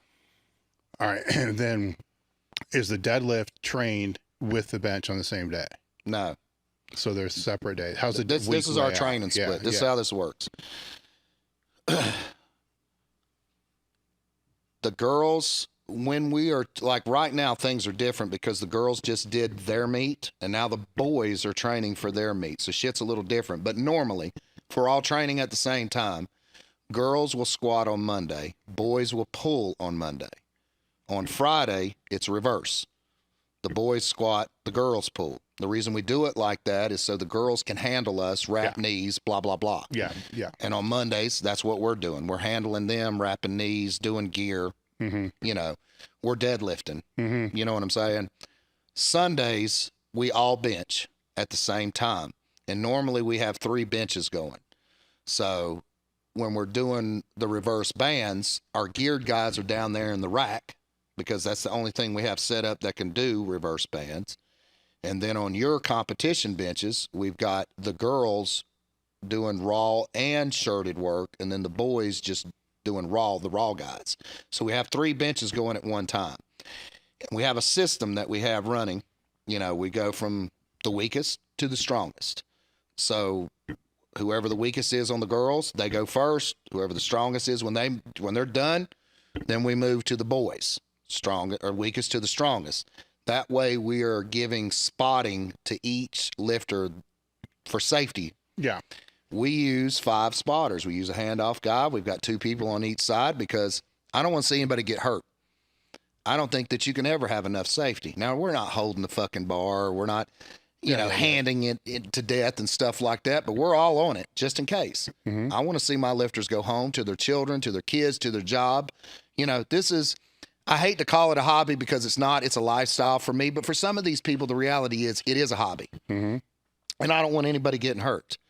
So our job as a team is to make sure that everybody is safe and everybody has suitable spotters. So this group goes, that group goes, and then this group goes. And everybody moves like a horde to each station. Everybody has a role. You know what I'm saying? Yeah. For safety. So we covered the main lifts. You covered the template on how it lays out. I wanted to put a little bit of gap between the main lifts and the accessory lifts too. Kind of like I told you during the break, because it messes with people's head when they start combining things. So with the accessories, how do you put in the accessory lifts with the main lifts? So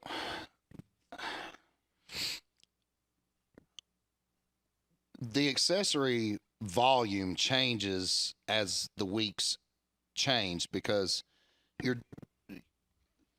I've just noticed if I put too much accessory work at the end of a workout of heavy squats with a black band or a blue band, the work is not getting done the way I would like for it to get done because they're gassed, because they're lifting these extreme amount of weights and their central nervous system is taxed, especially if you're a gear whore and, and all this gear and, all this stuff. So I give them a base to go by. I have a sheet up every single week that I put up in the gym. And I give them a minimum on squat day 4 accessories to do that I want them to do. These are the things that I think are important. So if I don't if I don't tell them I need glute ham raise work done, they won't do it. Yeah. They'll just sit on the fucking leg curl. You know what I'm saying? So I'm like, I need, let's just say, hypothetically on week 12, give me 4 sets of 10 of glute ham raise. Give me 4 sets of 10 on leg press. Give me 4 sets of 10 on a super squat.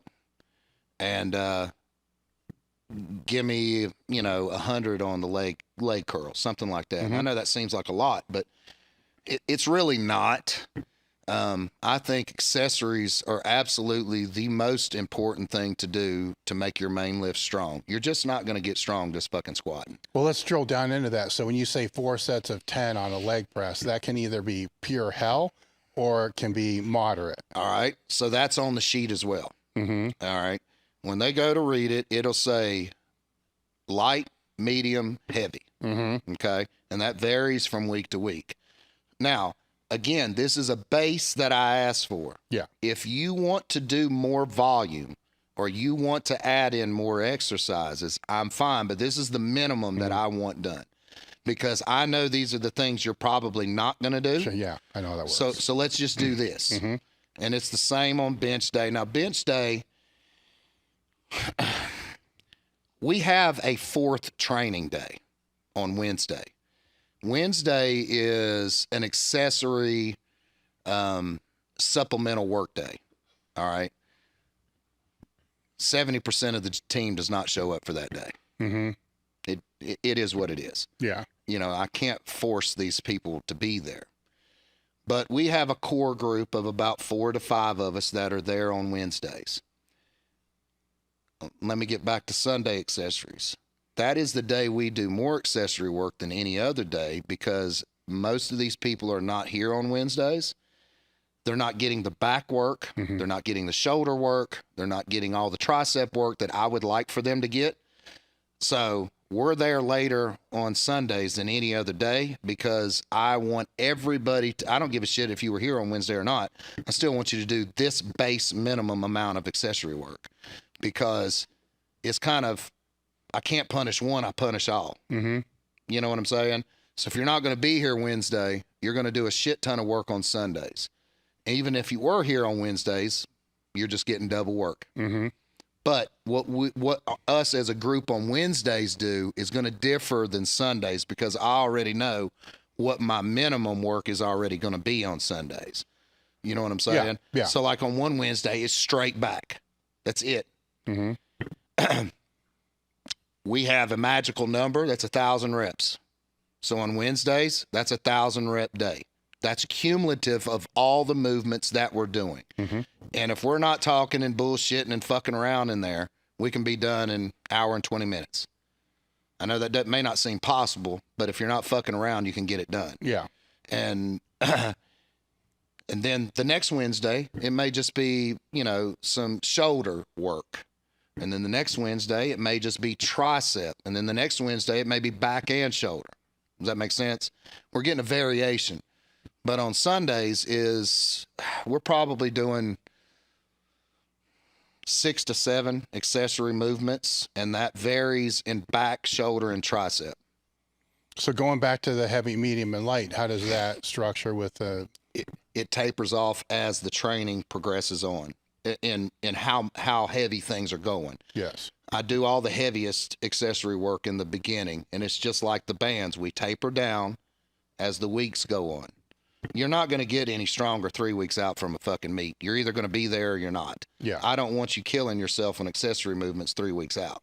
So are the accessories after those main lifts, are they all basically hypertrophy work? So they are in the 8, 10, 12 rep range? Yes, but, you know, I don't box them in an area that's how they have to do it. If I'm asking for 200 reps of this or 100 reps of that, some of them may do 5 sets of 20 just to get it done because they're there for time constraints. You know, I got a lot of parents and time constraints to deal with. But either way, you're in that little block of that training session, that's for strength, endurance, hypertrophy. Yes. It's not so much strength. So after your main lift, you don't have, typically, if you're looking at a strength program, you have a main lift, and then a secondary movement will be something for 3s or 5s or something like that. Right. Then you break into the 8s. Like we were doing, 10s. like if we were doing deadlifts, you do RDLs right after or something like that. Yeah, or if you're benching, then after the benching, you're doing close grip 2 board press for 3s or whatever. So that's out because of the load of the other stuff, right? Not really, and there are weeks in the training to where the raw guys, we are doing some close grip work, but it's immediately after the main workload that we're doing the sets. Yeah.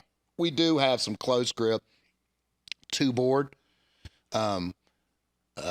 We also do every once in a while. I like to throw in something a little differently where we're, especially with the boys, because it's a dick measuring contest constantly. Yeah. We'll do some rep outs, you know, with some things at the very end. And, you know, it makes good competition in the gym. They like to push each other. It's in a volume amount that I really don't like doing during a training cycle. That's off-season stuff. But I do it in there to break the monotony sometimes. You know, like let's have a rep out competition with 185 today, close grip. Just for the hell of it. Something different. They enjoy it. They like it. You know, but that's not what we do on a regular basis. That's just a bonus that I'll throw in there unpredictably. Okay. So, but it's not, if I'm looking at a program, I'm looking at how the program is blocked out through the day, right? The main stuff, then like the 3 to 5s, and then the hypertrophy work, and then like restoration shit that you put towards the end. Yep. Right. So with what I'm hearing from you, that second block essentially isn't there except for the raw guys, because the overload that's happening to the system because of the heavy band work. Yep. Right. Because that's in there. So then that's done. Because the other option that happens too is if you go really, really heavy, you know, it fucks you up. It right? fucks you up. So then nothing else gets done because you're like, fuck it, I can't do anything. Yep. You know, so there's not a whole lot you're going to get out of that secondary strength thing anyhow. Right. Because you're already, what's it going to do that you haven't already done? I feel like most of the things we do, and I hate to label it this, I feel like it's a lot of bodybuilding. Yes, well, essentially it is. You know, I would call it the hypertrophy or strength, endurance, conditioning, whatever you want to call it. And then after those main things, if I'm helping somebody with the program, it kind of lays out a little bit like that, except I have that secondary thing, but I don't have as much overload as what you have. Right. And then after those things that they don't like to do, essentially, but that you're putting that they need to do, the glute ham raise, it's the shit they don't want to do. I'll put like free time, you know, they can do whatever the fuck they want. Right. But at 20 minutes, it's got to be done. Because I'll have some people, you know, younger kids, they'll be in here for 4 fucking hours. I have a couple of those sitting in here that would be there 5 hours if I'd let them. Well, that's a problem. Yes, it is. It's a problem. But if you cap it, then do all the fucking curls you want, but you got 15 minutes. Yep. You know, they can do a lot of destruction in 15 minutes, but Yes, they can. normally they don't. Right. They're fucking around talking. On the phone, taking doing selfies, shit like that. Snapchatting women. Yeah. Before they know it, they got 3 sets and they're like, fuck, my time's up. Yep. Oh, well. Yeah, there you go. After a meet, what do? So a meet happens, and then what's that block look like? I have always done what I'm getting ready to explain. For the people that have competed, the group that has competed, whether it's boys, whether it's girls, whether it's a mixture of both, whoever competed at the meet, they will take 7 days off after the meet. Mm-hmm. I don't want them at the gym. I just want them, you know, chill out, relax, you know, take some time off. The ones that did not compete, depending on what we're doing, we continue to train. All right. And that's how I've always done it. I just think that I don't want people to get burned out. You know, I have an older gym. You know, 80% of the people at my gym are over the age of 40. You know, they can't take the beating like we used to. So even myself, I enjoy that week off completely out of the gym, you know, and then when we come back, especially for the geared lifters, depending on what we're preparing for next, if we're going into it like the boys, we just came out of an off-season training. We have not been in gear. We have not done a main movement in probably 16 weeks. We have just been accessory stuff, repping stuff. We have a belt squat now that we have not had, that we acquired in a great deal, and we have absolutely loved having that because we're still able to somewhat squat, but not the load on our back, not the shit on our shoulders, not the damage that the squat's doing to your spine. And, you know, we're doing 100 and 200 rep sessions with that thing in the off season. All right. So if that's off season, say that's a restoration block is what I would call that. Yep. You don't have the reverse bands. You don't have that stuff in there. No. So it's all bodybuilding stuff. All bodybuilding stuff. Then how long will that last?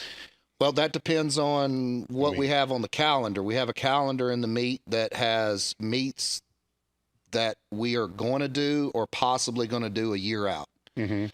And I speak to all the lifters and say, who wants to do this? Who's wanting to do that? Who's, you know, da-da-da-da. So we have an understanding of what's happening and who's doing what and who's not. Mm-hmm. We can't have everybody do every fucking meet. Then we don't have people to handle us. Yeah. You know what I'm saying? So I can't let everybody do every single meet. If it was up to the girls, they do every fucking meet that we do. And I told them after this one, y'all need some time off. I don't think any of the girls have taken a real legitimate off-season training in years because they want to compete. Mm-hmm. They don't ever want time off, which is great.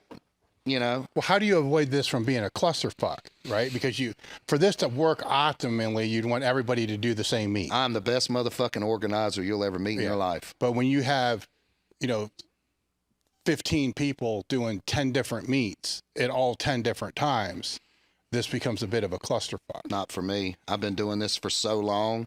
I know how to make this work. Well, how's that work if you got somebody that's supposed to use a reverse black band, somebody that's supposed to use a reverse light band, and then 4 people that are supposed to be using the mini band, and you only have so many stations? Well, we have 2 monolifts. We have 3 squats. We have 3 squat stations practically, and we have 3 bench stations. We have 2 deadlift stations. You got to understand, I don't have 40 people in my gym. You know, we've got 16 active lifters, so it's very easy to manage 16 people. So most of them are going to end up doing the same meets. Sometimes. Yes. Sometimes things cross over and sometimes they don't. I mean, it depends on where we're at and what we're doing.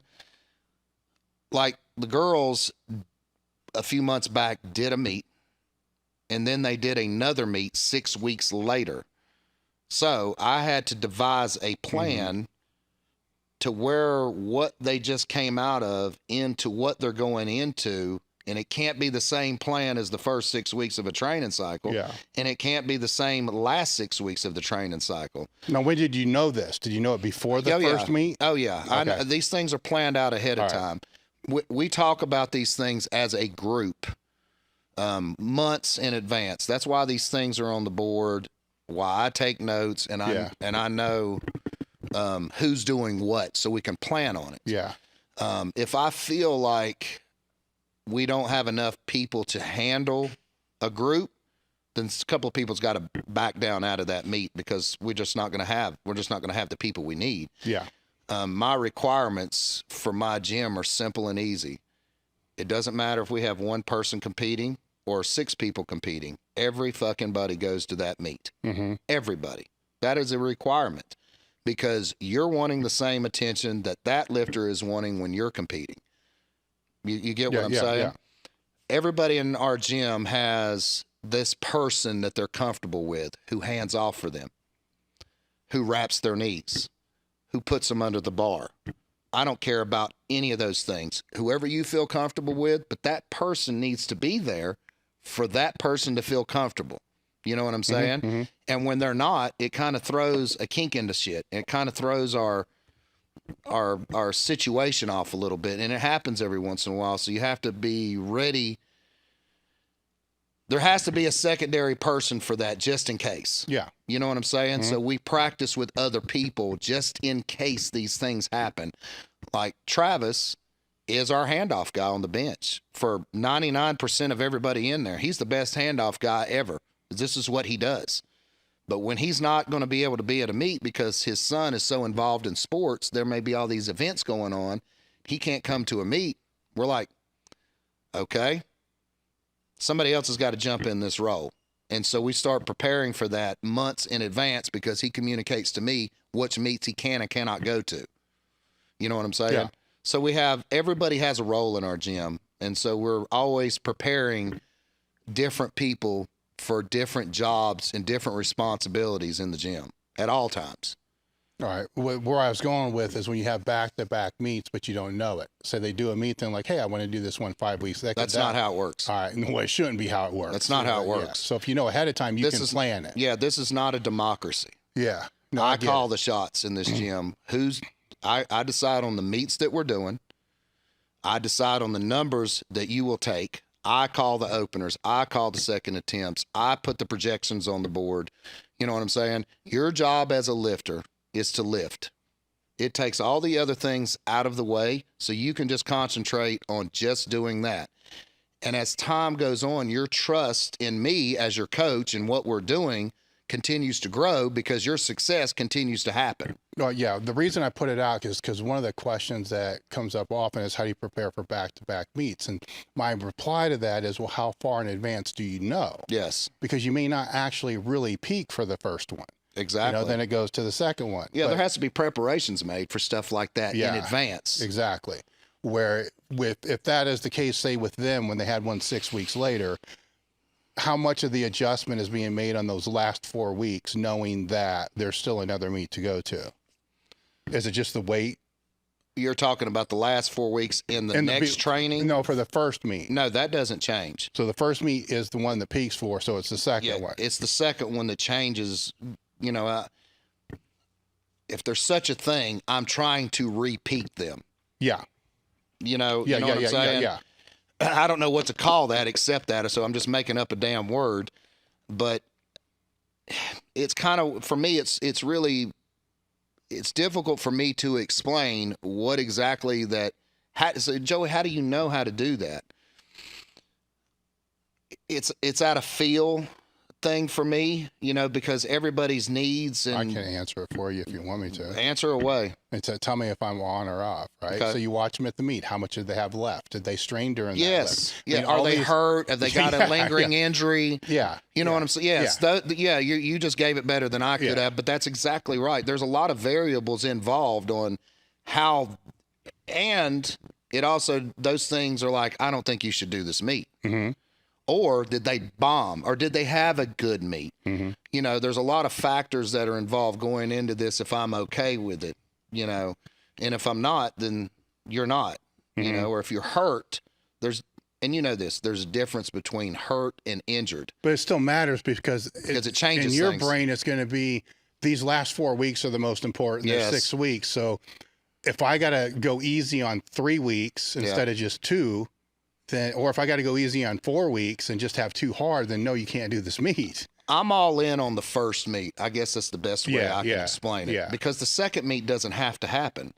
You know what I'm saying? I want everything. I want every fucking shot taken. I want everything we've got. I want the pedal to the metal. Well, that's a good philosophy, though, too, if you really think it through, because what if they get hurt on the first one, the second one doesn't happen? Yes.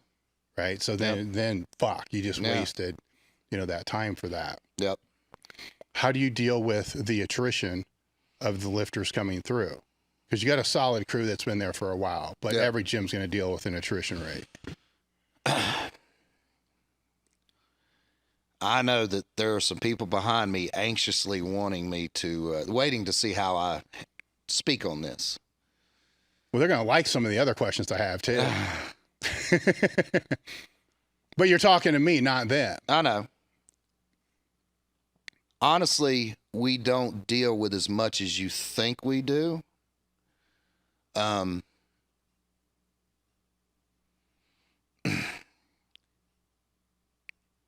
It's usually, you take this for whatever it's worth. The turnover we have is usually the boys. Mm-hmm. And it's not because of the lifting. It's not because of the grind. It's not because of injuries. It's because of women. Mm-hmm. Okay? Well, Louis used to say, I don't want to get into what you know what I'm saying? Yeah. You've probably seen this yourself enough throughout the years. With the girls that I have, it's never that. Mm-hmm. And it's not, I know the boys have shirts that say, "We don't matter," as a joke that they wear to meets. Yeah. They do matter. But the girls are the more consistent people in the gym that are constantly not fucking up, making my life difficult, allowing dumb shit to happen. You know what I'm saying? Women are so much different to coach than men. It is what it is. And I'm sure that you've seen that yourself throughout the years. We do not have a lot of turnover. A majority of the people sitting behind me have been at my gym 10 years plus. I do not invite people to come to my gym to train. I don't reach out to people. They reach out to me. I explain to them the situation, how this works. It's a private facility. We're a competition competing powerlifting team. We travel. I'm the voice. If you've ever had a coach in your life of any kind, softball, football, wrestling, it doesn't matter. That's how this works. Just like you used to be with your coach. If you've never played sports and don't know how that works, this is how it works. It's not a democracy. I call the shots in here. So we don't have a lot of changeover. We have a pretty consistently the same people that we've had for years. It's crazy difficult to get new blood into this sport, especially where I live and where we're at, because we're such a small town. I don't know what it is. I can't put my finger on it. There are some talented individuals that are in our community. Don't get me wrong. I would love to get my hands on them. You know what I'm saying? I would. But I know why they don't come to me. I know why they don't come to our gym. They like going to these public facilities with the mirrors, with the cameras, having a good, they're not that dedicated. You know what I'm saying? Everybody wants to be strong until they lift those heavy ass weights. Isn't that what Ronnie used to say? And that's true. We have had people come in our gym, especially guys, and I do this intentionally. I put them with the women. That's not to demoralize them whatsoever. I know that they're not catching us guys that have been there for years. We're more advanced. You know what I'm saying? I just want to see how they do with the girls. Well, these girls take that shit seriously. They punish these boys. You know what I'm saying? And then they're seeing all these women in here squatting 500 pounds and pulling 400 pounds and Melissa and Shelly, putting up these crazy numbers geared. And they're like, what the fuck is going on in here? I can't keep up with these girls. We've had guys come in there and walk outside throwing up, just deadlifting, you know? I wished we could get new blood. Several of us guys talk all the time. I wished we could get some new guys in here. It's always the women that search us out because they are seeing these other women and the progression that they make. We don't have a hen house, you know, we don't have all this infighting and, you know, a bunch of women at each other's throat or nothing like that. They all get along. They all support one another. And these other women see that, and they can come to a gym and not be hit on by men. You know, going to a public gym, you know that's going to happen. They're not being judged. I have all body types at my gym. We have 114 to 242, you know, and these women are not being judged. They're not being hit on. They're being respected. And these other women get to see these heroic things that these women are doing with children, at their age, their jobs, and they're like, man, I want to come in there and get some of that action. And they do great with it. So you don't have people that are in town for the summer and then they go back to school? No. All right. So, because that's something a lot of crews are kind of dying anyhow, right? So just we're one of the last Mohicans, brother. There's not a lot, right? Yeah. So, and I don't know why that is. You know, I have my opinions. ideas and opinions, Yeah. but I can't really say as to why that is. But I can tell you. What do you think? What are your opinions? The fucking internet has killed powerlifting. How so? People think, in my opinion, of watching and observing, that they watch this dude on Instagram, they watch this person on YouTube, and if he can do that, I can do that. I can pay for this coach that's giving every single other motherfucker the same damn template to go by, you know, and I can do this from home. I don't need to be around these. The thing that I feel is missing nowadays is competition and competing within a group. You were in a group at Westside. You cannot tell me that you motherfuckers weren't in there trying to kill each other. I've been in a group since I started. But you see what I'm saying? Yeah. And I have that with this group. They're not as loud and obnoxious and whatever you want to call it that I am. So I create it in there sometimes. You know, like, Katie, you going to let Anika damn out deadlift you today? What's going on with you, girl? Step your fucking game up. They are very competitive with one another. But you can't, I have seen so many people come into our gym that are younger. They don't want to be pushed. They don't want to be, you know, shit talked. You know, we have a very older group, so we're used to some shit talking, some razzing your ass, you know. I just think that we have unfortunately, not everybody, I just think that we have a very weaker society than what we had when we were younger that don't like to be pushed and coached hard, you know, and that's what I do. I'm harder on Melissa than I am any other lifter in that damn building. And it doesn't matter that she's my wife. I have expectations for her. I have expectations for Dylan. I ride them. I want them to be the best that they can be. And not a lot of people can take what I give as a coach. But I don't want those people there at my gym anyways. So how exactly has the internet made that happen, though? That's what I'm saying. It allows people to cower and live in their little basement gym or go to their little public facilities, and they don't have to answer to nobody. You know, they love posting these videos of, you know, them doing their bicep curls and, you know, doing this and doing that. And they're not committed to anything. They don't have the competition. Nobody judges anybody anymore. You know, and on the internet, you got to be careful with what you say. You don't want to hurt nobody's feelings. In my gym, I don't give a fuck about that. We're trying to create champions. We're trying to create real lifters. I learn more about an individual in my gym every day than I could ever learn about them in real life. How they act, how they carry themselves, how they deal with defeat, how they deal with success. Are they a quitter? What are they made out of mentally? How strong mentally are these individuals? You don't get to see that outside of a gym. You get to see it in there when you're in the midst and you get to see somebody miss a lift. Did they miss it because they're not strong enough, or just was it technique? Or was they just not feeling it today? And I get to see some of these people in my gym battle through that and come back. And now I'm like, man, this is fucking awesome seeing them continue to have success when obstacles happen. You know, Dylan is a full-blown diabetic, born a diabetic. He could use that excuse every day not to come to that gym because he deals with all kinds of medical problems. But that boy comes in there, works all day, does what he does, trains hard, does exactly what I ask of him, and I ride his fucking ass. And he takes it. There's not a lot of kids his age that could deal with that because they don't want to deal with that. We've just gotten a little bit soft. And they maybe say, oh, Joey, you're just an old meathead and, you know, and all that. But I don't think that that's it at all. I think we've just gotten soft. And a lot of people don't want to be in a real training group where competition is the real deal. Failure's a reality.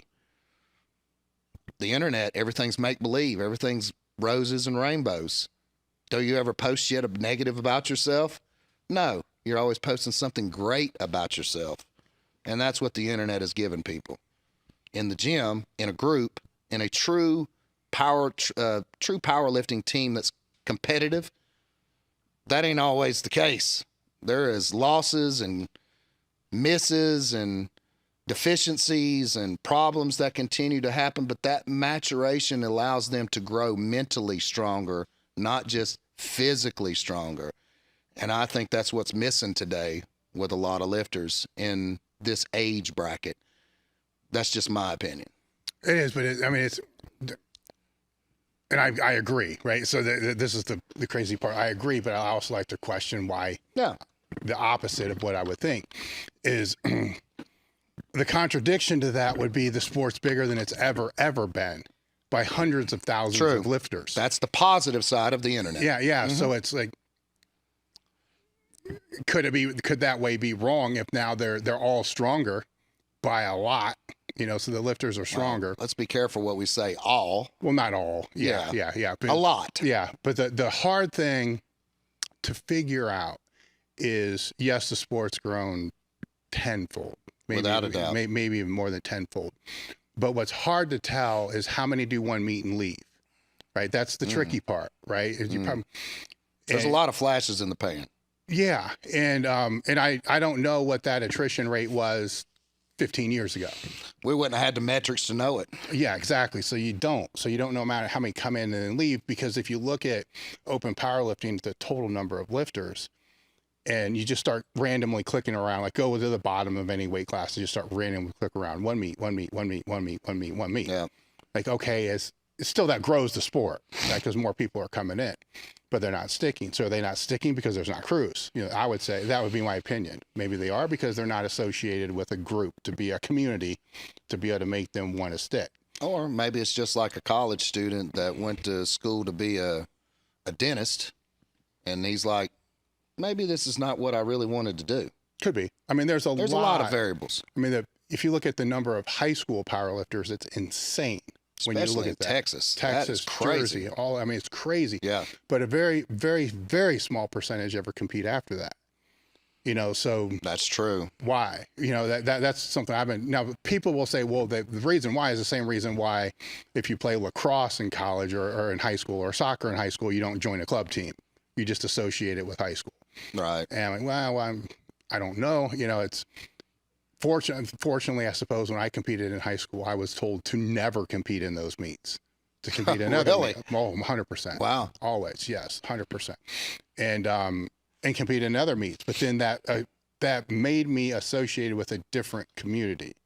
You know, community that wasn't just this is what we do in high school. Then after high school, you don't do that. Yeah. You know, a community of shit. I'm just a teenager lifting against these fucking grown ass men, getting my ass kicked. You know, in this APF route or whatever it was. Yeah. But everybody I speak to that, you know, they want to see crews come back, but I don't know if that's the case, because even in power, because there's more powerlifting gyms too. If you're to call them power, you know, I would say they're power. So gyms that for power, and they might have 5 combo racks. And then you go in there and you'll have 5 lifters all using a different combo rack. Yeah. You know, they don't train together. So, you know, I think it depends on a couple of variables. Crews that I'm used to seeing are primarily geared crews because you have to have a crew to train in gear. Mm-hmm. A lot of raw lifters don't have to have a crew. Mm-hmm. You know, you need a rack, you need a bar, you need a bench, maybe not even need a bench if you've got a setup on a rack that you can bench out of. Most of the crews that I've seen throughout my lifetime are always been primarily geared crews because you have to have help doing geared lifts or you're going to get fucking killed. I've never, honestly, and I've been to a lot of gyms, not as much as you, but I've been to a lot of gyms across the country, and I've never seen a raw crew. Now, I'm not saying they don't exist. That's not what I'm saying. What I'm saying is raw lifting can be done primarily a lot alone. You don't need a crew. But the geared side of it, because you know as well as I do, in the world of powerlifting, geared lifting is a spec. Raw lifting dominates like crazy. Oh, yeah, yeah. You know, there's thousands upon thousands upon thousands of raw lifters out there because it's much easier to do. And you can do it by yourself. You don't have to have a fucking crew.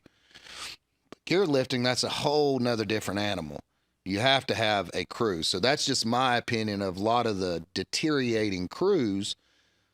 You and I are becoming relics. But if I go back further, though, to when I came in and it's single ply and I can put the shit on myself, there were crews. Yeah. But I think that there might have been crews then because there wasn't choices. There wasn't raw, single ply, multiply, unlimited. Yeah. It was just this. Well, I think, for me, it was more about this is just when they trained and they were the ones that can help me get better. Yeah. Right? They're spotters, you know, so it didn't make sense in my brain. Like, Well, we weren't sitting around playing video games and on the internet all day either. Well, it's in those days. Yeah. You know, and we played outside and rode bicycles and went in the woods and, you know, shit like that. That's not what happened nowadays. Still, though, if somebody's coming into a sport that's new, right, the only way you could really learn it was going to be from somebody else. Where now they can learn it online, I suppose. Yeah. Right. So I suppose, you know, and it's because I remember like reading Hatfield's powerlifting book for the first time, and he's like writing, and there's like 4 pictures on how to squat. Right. And like one thing I didn't think about, like, oh shit, I didn't think about that. So then you go do that. So you're trying to figure this shit out. Yeah. By that, then the guys that you train with as well are like, do this, do that. And it was harder to find that information because you had to buy the book. Yes. Or you had to have Powerlifting USA, you had somebody around. You had to wait. Yeah. Now, you know, you can find it like that. Actually, you can find 2,500,000 different ways to squat just like that. Yeah. You know, which changes that dynamic as well. So it's a weird thing because I think that if most people knew, if most lifters knew how it could benefit them, they would do it. Yes. But they've never done it because they don't know what the value of it is. Yeah. Because they've never had it. Training with a crew, there is so many fucking benefits of it. You don't have to. Like, I've always heard you say in the past with your crew at Westside, you guys really didn't do a lot of shit together outside the gym. Most of you fucking hated each other. You know, I've never been in that sort of environment, but you made it work because each of you knew that the benefit of being together and the competition of that atmosphere with everybody in there was going to make you stronger. I used to train in a crew similar to that. I didn't do anything with any of those people, you know, with those crews back in the day. I just wanted to learn from them. And there was such an abundance of experience with all of those guys that I trained with. Each of them was highly beneficial to me in some way, one way or another. I just didn't learn everything from one guy. Yeah. I could take something from everybody in there, you know, as minuscule as mentally approaching the bar. There was somebody that I picked up something from that I still use today is visualization. Let's see, how can I explain this? Seeing the lift before you do the lift. Visualizing it constantly. I am a true believer, and this individual taught me this. Not taught me, but he spoke about it so much that I thought to myself, that's a really good idea. Not that that's, you know, some brand new thought or something, but I try to tell all of my lifters all the time, when you are getting ready and prepared for a lift, to visually see yourself, all your cues, how you set up, hand placement, feet placement, hip placement, traps, this, that, breathing, da-da-da-da-da. And then the most important part is see you completing that lift successfully, training your brain over and over again. And that's one thing that I took from somebody years ago in a group, and that's the only thing that he ever gave me. But I thought it was very valuable. I'd say there's two benefits, big benefits of being in the group, or being in around like-minded people. Let's define it that way. Okay. Being around like-minded people, because that applies to everything. Yes. Outside of powerlifting, it applies to everything. If you're around like-minded people, there's energy within a group. Oh, yes, So without a doubt. if you ever played football and you're in the locker room before a game, one person starts to get hyped, what happens to everybody else? It all goes up. You know, one person sitting there so there's energy. Oh, yeah, I don't know how without to a doubt. define with that. There's energy with that. Then the second thing is when you're around like-minded people, you become like the people you're around. 100%. Right? So you are the people you surround You're yourself covering with. something that I was going to say Yeah, next. you see what I'm saying? The atmosphere that you're around starts creating something for everybody because everybody's on the same wavelength. Yes. Now, that being around those like-minded people, I do think can be replicated online. You know, if people are communicating with each other that are top lifters and they're tossing ideas back and forth the same way that we you're would being by the phone. specific. Top lip, yes, I agree with that. Yeah, because they are. They're Yeah. communicating, and it's like, hey, look at this. Look I agree at with this. that. So that part of that can be replicated. That energy part, though, it can't. No, it cannot. Right, and that's where my brain goes. Is that good or bad? Because sometimes that energy can lead to shit in the gym with, hey, back the fuck down. Yep. That wouldn't have happened if they were by themselves. No, Right. I agree 100%. Yeah. So there's that. It's like, fuck, I don't know really what I think about that. You know, I bounce back and forth, but if I had the option of the two, I'd rather have that. Right. Because what about those days when I feel like shit? You know, then you need that energy to be able to pull through. You need that energy to lock out something real heavy that you may have not locked out before. That's those competitive vibes that start coming through when that energy is picking up. Yeah. So that's another level. Yeah. That's definitely another level that, you know, you don't want to miss this motherfucker because somebody else just in it. So that's, Yeah. you know, I know. Yeah. That's a different thing. And what I fight with is, you know, when you have kids and stuff like that, you're trying to figure out, like, how do you get them around like-minded people? Right. How do you keep them around the people you don't want them, you know, keep them from being around the people you don't want them around, Yeah. you know, and all these. That's a hard one. It's a tough motherfucker, right? Yeah. So it's the same thing kind of plays out. Like, how do you, if you got a lifter that's a great lifter, you know, how do you keep them from being fucked by all the stupid dumbasses that can pull them back and all those other type of things, because they're all over the place. They are. Bad influences. Do you have people that come in randomly, like the once a month visitor? No. Or No. You're either here or you're not. Now, there is an individual or two that we have that is not there as much as we would like them to be, but those kind of things are what they are. And they have been teammates for 20 years and just sort of is what it is. We can function with or without them. But that can be good and bad, it though. can be. Yes, it can. Yeah. That was one thing. I know that was one thing that Louis wanted, you know, say from me after I left. Like, why in the fuck doesn't he just hang around a bit? But like, do they really want to see this cripple fucker? You know, as you know, so there's like, and I don't want to be there if I can't do it. Right. You know? So I see the value. That's what I'm saying. It can be good and bad. I see the value, but I also see the devalue of that. Looking back, being older, there's probably more value than the devalue, because if they give a fuck, that's the other thing. They need to give a fuck. Like, if they're showing up once a month, but actually give a fuck, and they've been there for 20 years, that's a set of eyes, a fresh set of eyes. It's like, what's his name that used to hand off for Hoff? The ball head. Bob, yeah, Bob. yeah. Co. Yeah. I mean, he wasn't a shell of anything that he used to be, but his energy, his support, his, you know, love for the sport, and him being involved how he was, he had to be one of the most valuable individuals in that gym that didn't train. Yeah, what's a fresh set of eyes? Yes. You know, things can go, even in a crew, even a tight crew, things can go unnoticed for a while. Yeah. Just because you become kind of immune to it. complacent. Yeah. And then, 2 months later, you're like, what the fuck? Like, why is the bar an inch and a half off center? Yep. And then you go look at the videos, like, motherfucker, it's been that way. Nobody noted, like, what the fuck? Right. You just become complacent to the whole, but that fresh set of eyes is going to come in and be like, Joey, like, what the fuck? We have an individual that I wished was still there. He would be our Bob Coe, so to speak. And that's Redneck Tim, who I spoke about earlier. Every one of these individuals know, man, one of the greatest training partners I've ever had in my entire life. And I've trained with some great people throughout my lifetime. The problem with him is that it wasn't that he got broken or beat up or his pride got in the way because he couldn't hang anymore.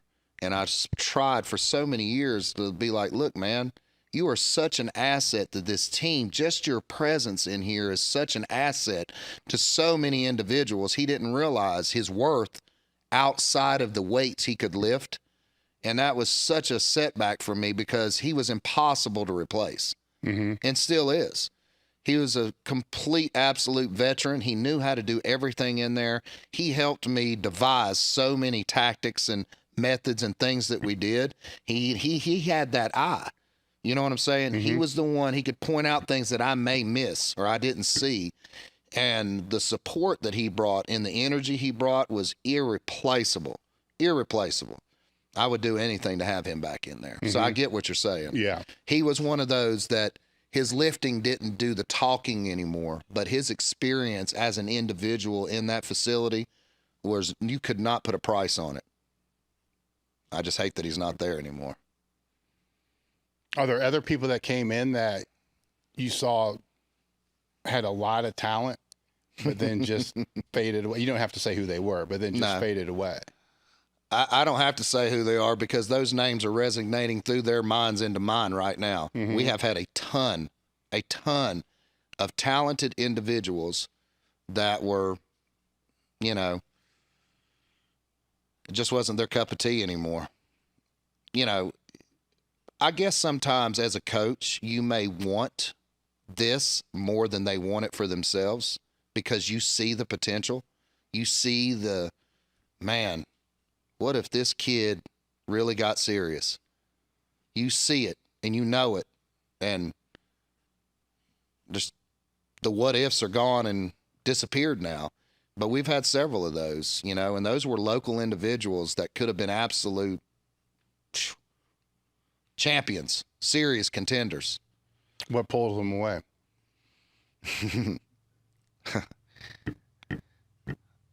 Personal demons. I don't know. I mean, Can't you say that's what brought them in? Not really. Not really. I wouldn't say that at all.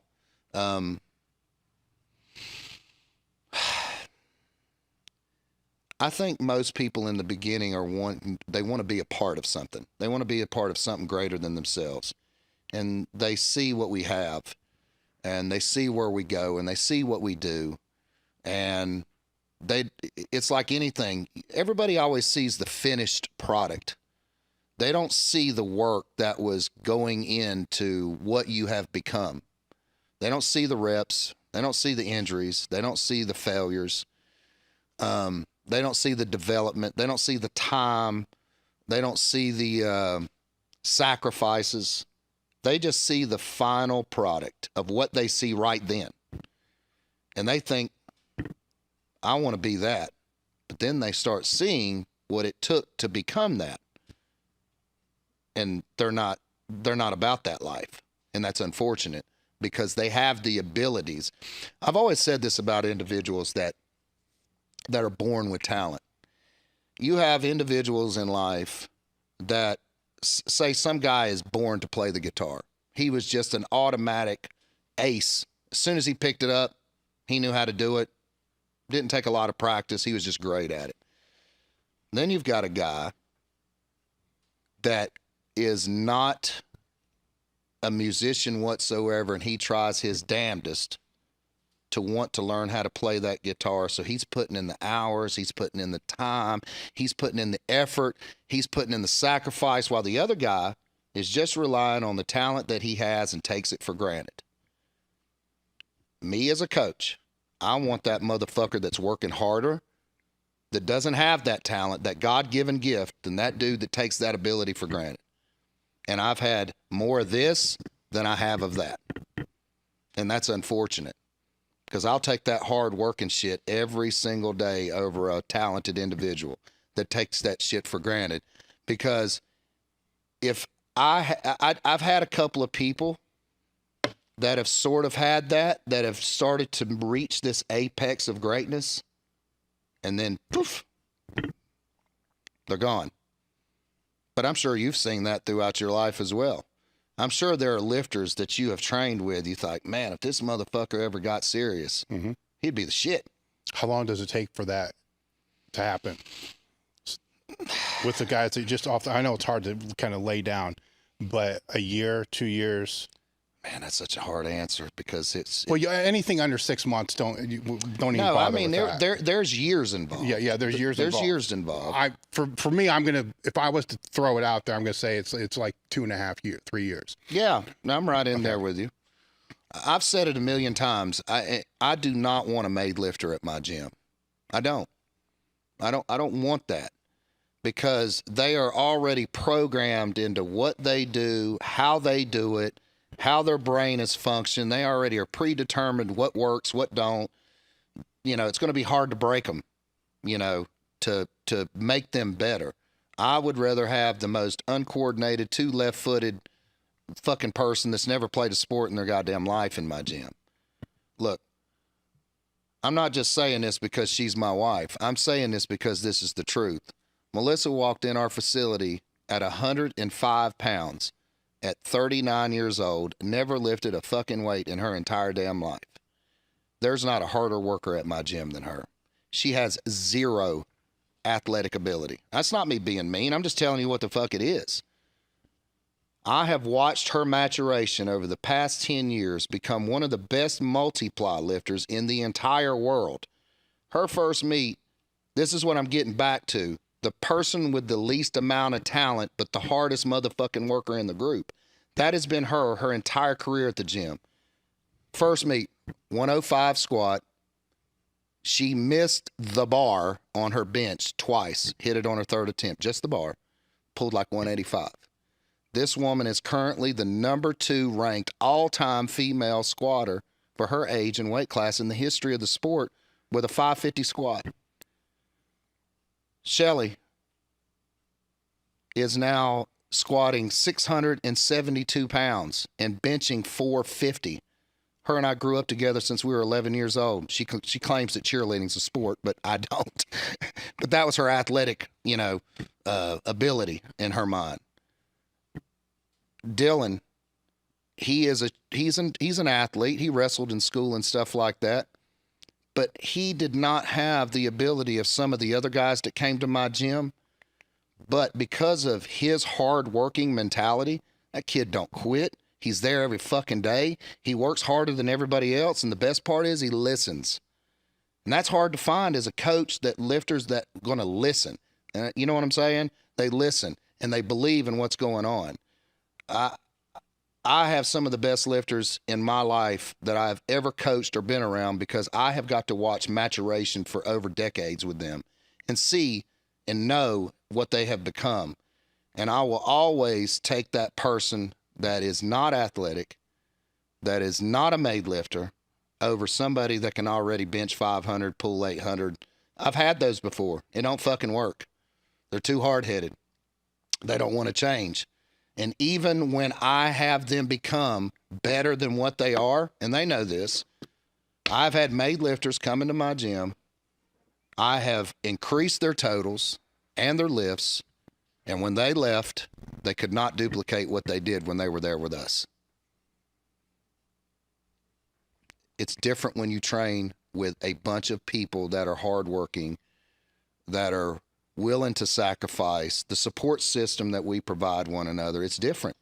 It's different. I don't compare our gym to anybody else, because we're not like anybody else. We are a gym, we are a team, but I consider what we have as being a family first. It's just different. From what I've seen is, if we're going to divide people into two groups, like you said, like a hardworking group and the genetic group, they both hit the same thing. at about 2.5, 3 years. It's when it gets hard. Yes. Right? Shit gets hard. Shit gets harder. It's just fucking easy for a few years. Those newbie gains are easy. Yeah. Even when you get in the sport and you start refining technique, gains come quicker because you fix your technique a little bit. 100 pounds can go on a lift. You know, then you hit that 2.5, 3 year mark. Then it's like, fuck. Then it's hard. Yep. Really hard. And some people can't push through that. Mm-mm. You know, and I think it was the first podcast I did with Hoff where, you know, his observation of all the years he was at Westside, he could see it. Yeah. You know, because he was younger. So he's seeing everybody above him. So they would get strong for a couple of years, then they plateaued for a couple of years. And then they would get strong again. Then they plateau. Then they get strong again. So he knew every time he felt like he was plateaued, just got to ride this out. Just ride it out. And actually even back off just a little bit. Yes. You know, to understand this, I'm now in that phase. Yep. So maybe I'm going to total about the same, you know, for fucking 2 years. Yeah. And then boom, it will go again. And that's when he would see people drop. It's like they hit that, they plateau, like, fuck, I guess I'm done. Gave up. You know, so the question becomes, how many plateaus do you have until you're actually really done? You know, couldn't use that aspect in many ways of life. Yeah, exactly. Yeah. I mean, when you fall apart, you know, it depends on what that mentality is. I think that the ones that it comes easier to, when they hit that point, now they're at this high national level, right? So they can't deal with the fact that now they're here. Yeah. And it's that, where the other ones are hitting that point at a more novice level. Yeah. And it's like, they know they can get better or should be able to get better because they've seen everybody else get better above them. Mm-hmm. They just need to figure it out, right? The other ones, I don't know if they figure it out. You know, it's just through my own path. I think I hit that before coming to Westside because it was like 2-3 years. And it's like the third time it got stuck like that. I'm like, fuck, am I done? Yeah. Can I visit? Is this it? You know, I had professors telling me that you're your genetic ceiling. I'm like, Jesus Christ, man, all I do is get fucking broke. And there was more. There was a fucking lot more, you know, after that. You just had to write it out, figure it out, change things, get around other people. Yep. You know, like-minded. Yes. You know, change your group, change everything, and change your own mind. Like if now things are different. Like this, for me, it was like, this is a hobby. I'm not always serious about it, but this now has to change. Yeah. This has to, where I thought I was really all in before, now I have to redefine what that really means if I want to get better, you know, get better through that. That's tough. It is. Right. So I think it's more genetically minded than it is genetically physical. You know, somebody that's had adversity or had to overcome adversity already knows how to overcome adversity when that happens. Yeah. Somebody that doesn't really know how to overcome adversity is like, fuck, they don't know. Well, I'm lucky. I have a lot of individuals in my gym that's had to overcome a lot of fucking adversity. Yeah, so if their bench don't go up for a little while, what the fuck does that mean to them? Yeah, Katie. You know, they've had to deal with a lot of other shit, you know, to be able to deal with that. Yep. Or for speculating, for some people, that may be the biggest adversity they ever had. Yeah. Their total's not getting any bigger. Yeah, I've not really had to deal with a lot of that. I mean, I have such a diverse group of individuals that's, you know, everybody's got their story. Mm-hmm. And there's nobody that comes to mind in my group whatsoever that hasn't dealt with some serious diversity in their life. Mm-hmm. And I think that truly helps because, you know, you're not going to make every shot, more metaphorically speaking, mm-hmm. you know what I'm saying? Mm-hmm. But you're going to miss every shot you don't take too, you know?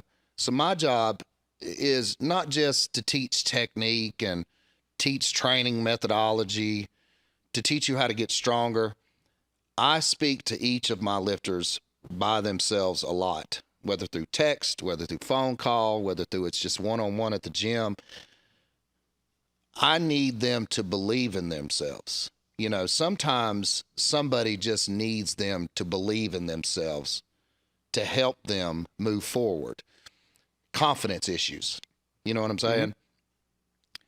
I think throughout the years, what I've seen, if I can help them believe in themselves with my belief in them, I tell every lifter in there, I'm not putting weight on the bar that I don't think you can take. You know what I'm saying? Mm-hmm. And sometimes they're like, man, I don't know if I can do this or not. I know that they're feeling that way. But then when they see it time after time after time after time, they start having that confidence, and they're breaking mental barriers every single time.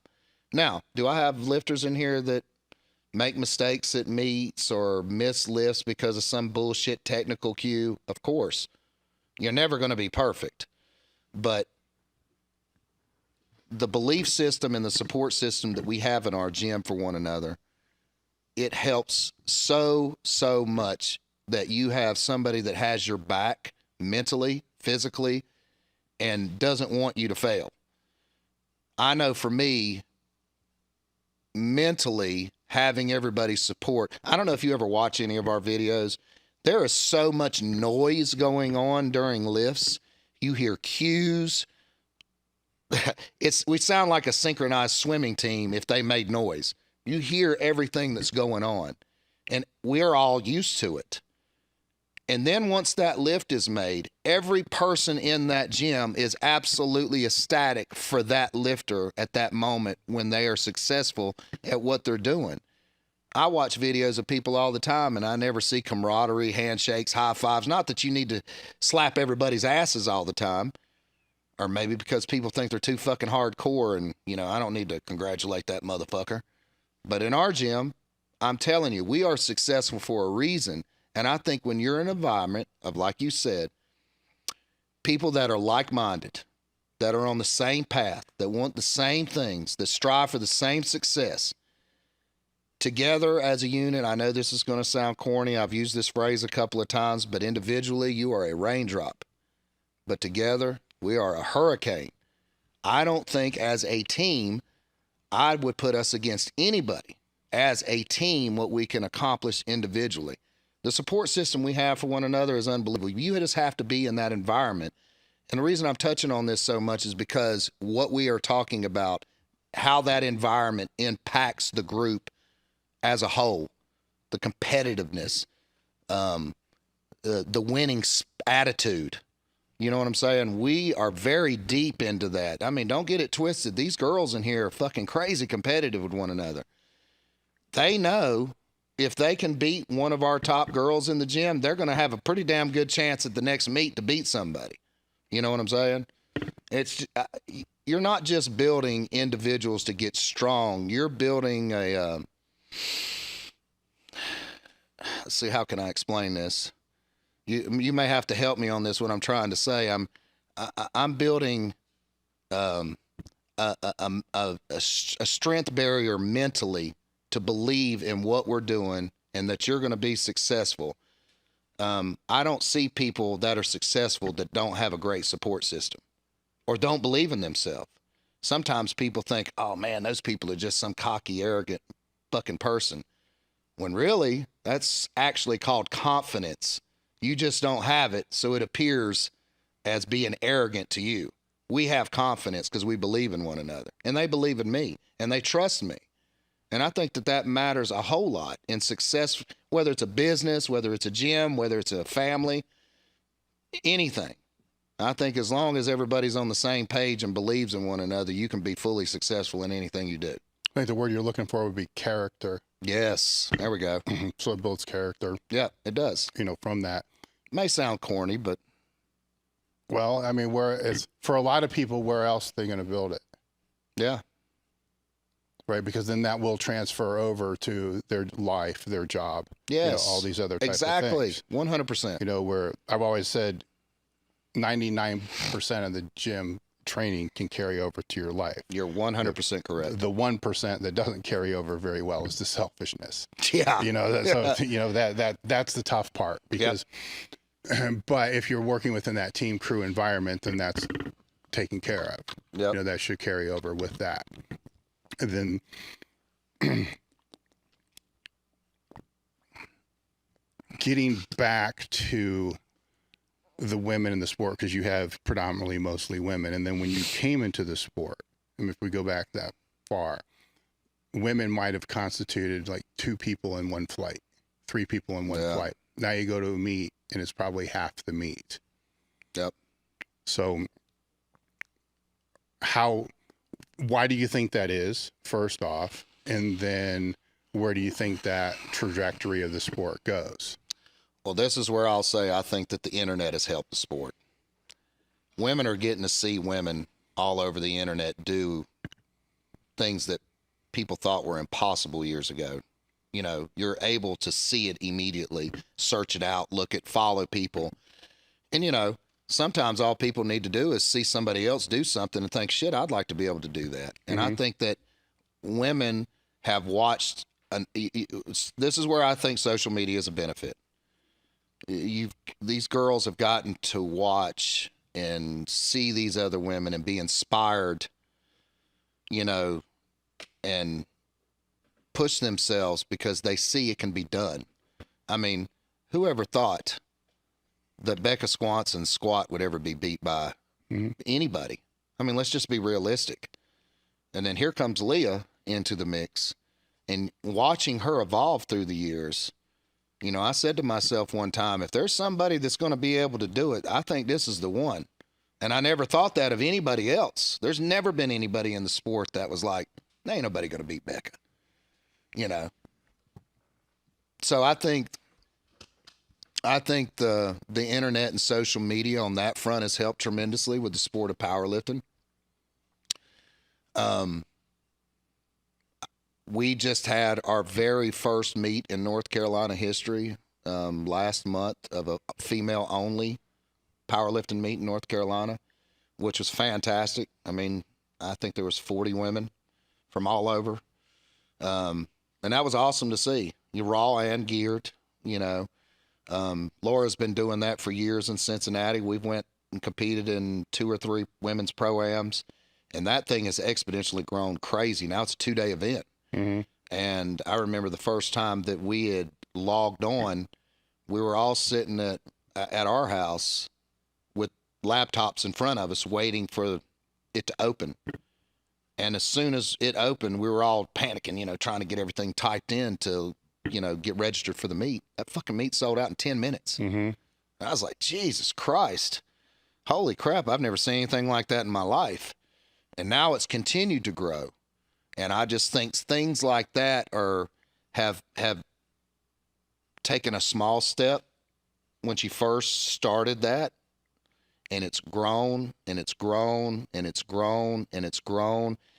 You know, you've got women pulling 600s. You've got women benching, you know, 500, 600. You've got, you know, Leah squatting over 9. You've got all these strong ass raw female powerlifters all over I mean, just crazy shit. I watched one of, what's his name? Shit. One of his lifters out of Georgia, part of Elite.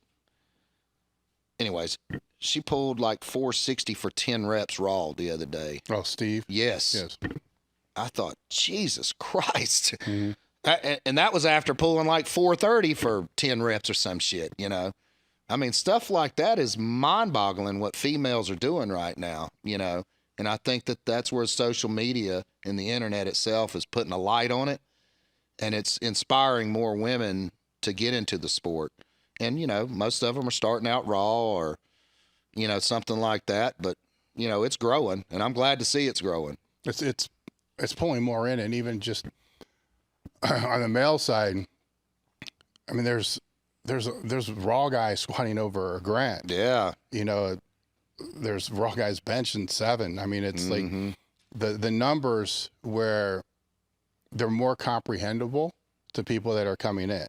Yeah. Like, so you come in, I mean, I remember, you know, Louis used to have, you know, here's the 800-pound squat list. Well, fuck, people, I'd have to look, but probably hundreds of fucking doing that raw.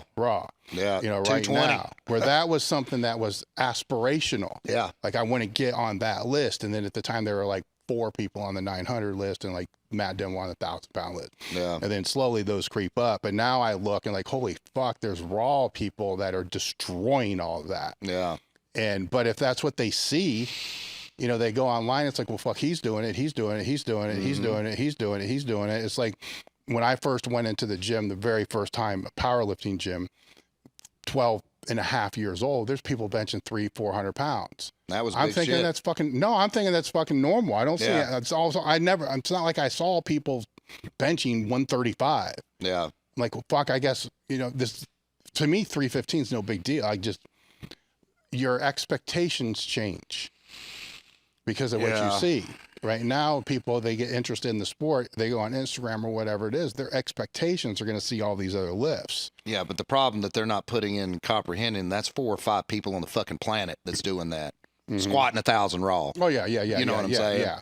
But that makes the 800 not look so big. I agree. But see, like me, I still think, because I'm old school, I can't help who I am.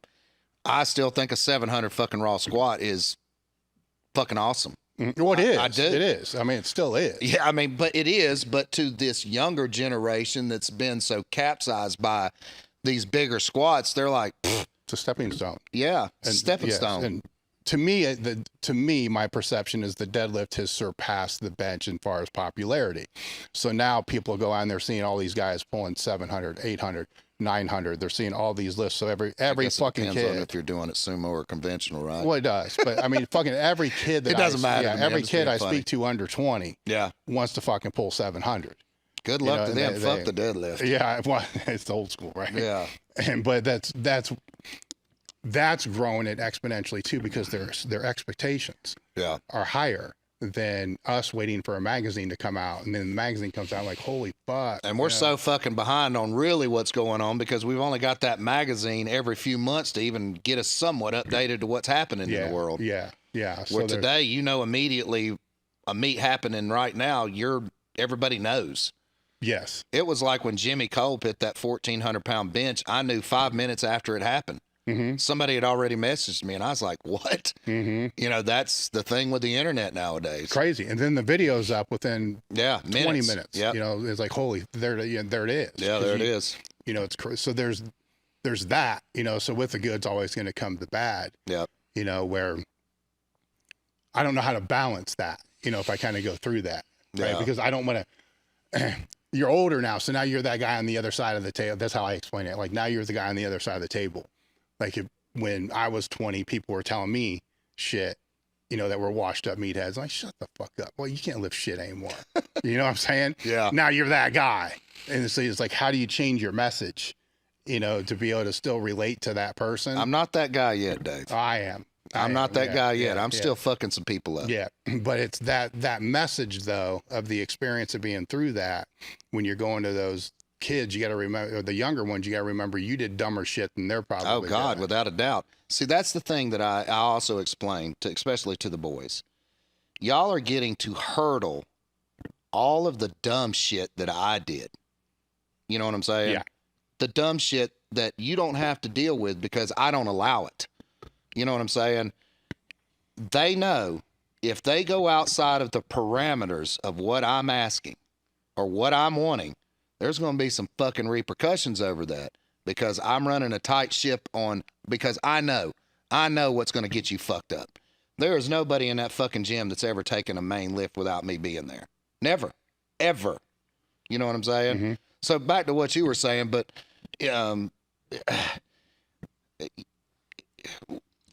reel me in, but back to what you were saying, I didn't mean to interrupt, but I just wanted to explain, that even if you still don't have it as a top flight lifter, your experience and knowledge is still king. They just need to understand that. Well, they do, right? But go back to when you were 22, right? And then somebody was sitting across, you see what I'm saying? Yeah, Somebody's sitting across from know. you and they're saying, look, man, what you're doing is fucking stupid. Fuck and you're that thinking, guy. shut the fuck up. Yeah, fuck that guy. Same situation, right? As we get older, we become that guy. Yeah. But as long as we remember what it was like when we were that dumb fuck, right? Then that message can be different than the message and how they were telling us. Yep. Because how they were telling me is like, what you're doing, stupid as fuck. Yep. You're gonna get hurt. Like, You're gonna get hurt. Man, I ain't gonna fucking get hurt. I've never been fucking hurt. And so now it's I think that being able to translate those messages on what stupid shit is has become easier for people to do, because maybe social media and all that other kind of stuff. So people are rising so much faster because they start earlier, for one thing. True. So they start earlier. So their technique's good when they start to come into a decent age where they can get strong, because they figured the technique shit out when they were in high school or little after. Because a lot of lifters start young now, really young. Yeah. You get to see more of that than I do. And then so they come in and they have that, and then they're not making the really dumb mistakes, because right now they're seen as really stupid. Yeah. You know, and it's in a way it can be taken as an insult, because it would be, say there's an article saying don't do this, this, this, and this, and you're like, motherfucker, I did all those things. But then when you step back, you're like, yeah, you're probably right. You don't want to do that, that, and that, because I wouldn't have somebody do that now. Yeah. Right. So a lot of those hurdles are being removed, which allows the lifters to get better faster. Yep. You know, as well. And so even technology and information's there that wasn't a long time yeah, ago. but that's still that 2.5, 3 year mark still hits. Yes, it does. Now when it hits, they're stronger than what we would have been when it hit. Oh yeah, without a doubt. I Yeah. mean, could you imagine having all of this vast information at your fingertips when we were 23? I mean, seriously. I mean, it's mind-boggling. Now, with that being said, would you and I still be who we are at this point right now with that information? Probably not. You know, I think the path you took and the path I took probably benefited us better. That's just my old school mentality, because you got to learn a lot of bad shit and a lot of good shit at the same time throughout your career. Well, the way I'd push back on that is I would say, if we were to start it all over again now, if we were 18 or 20, we would have done exactly the same things that we did then, if you break it down to what we really did. We experimented, tried to figure out what worked for ourselves. We looked at different types of periodization, tried to apply that to see how it would work. Take all the different types of periodization, blend it all into what works best for you or your individual or your group. So what you did is we would do the same thing, because you already did it. Yeah. It's just now it would happen at a faster rate. Right. Yeah. Right. Because instead of spending 2.5 years doing block periodization, you might have been able to, you know, learn everything you need to know about it in a week. Yeah. And then run it for 6 months. And then you just maybe a year. Yeah, maybe a year. Yeah, And I think that's the problem with too many people, that you need to give that training methodology time. You know, and that's where I think a lot of people fall short nowadays, is that they want that immediate success right then and there, but you got to give it time. It's just always been my opinion. I don't think people stay with it long enough. I think a good year on a program, you're going to know, at least, and not 12 weeks, not 28 weeks, nothing like that. I think you need a good solid year to at least get, what, 12, 24, 36, 48. You probably get 4 good training cycles in a year. Yeah, you know what? I agree. Because I don't think that really has changed for the majority, because people still live in this fucking 12 to 16 week prep world. Yeah. Where that's what they do. Yeah. And so this is probably way more common than not, even with all the people that hire an online coach. They'll hire the online coach to prep. Right. Then they'll do their 12-week, 16-week prep, and then they don't use the coach anymore until the next meet comes. So the next 4 months are just fucking worthless, because that's when you actually really get strong. Yeah, because sometimes the prep you're doing now is for the next meet. Yes, and if they jump. Yeah. So if that coach didn't work, they're going to go to this one. Yeah. You know, so that always happened though. Yeah. That happened back in Powerlifting USA days. That happened in, I call ebook days. So it's 531 cube, you know, right, so they're jumping from program to program, not giving it a chance to really figure out what variables were helping and when ones weren't. Yeah. That riddle, I don't think has been solved. I don't think it'll ever be solved. Yeah. I think that's still happening, probably maybe even at a higher rate, actually maybe even worse. Yeah. Because they're hiring somebody else to give it to them. There's a lot of options out there. Yeah. Instead of the person actually trying to figure out, you know, what it is. Yeah. The other big part of that equation that I see kind of across the board, your gym's different, definitely way different, is these same individuals will find a club to be able to train in for the meet. Then they're there for the 6 to 8 weeks. Meets over, you don't fucking see them again. Yep.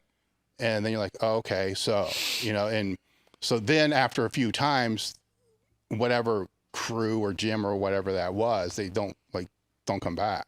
Yep. If you can't be here, yep. You know, when other people are doing their shit, but you can only come, when you can only come in when it's about you, then get the fuck out. You know, I this agree. Doesn't work this way.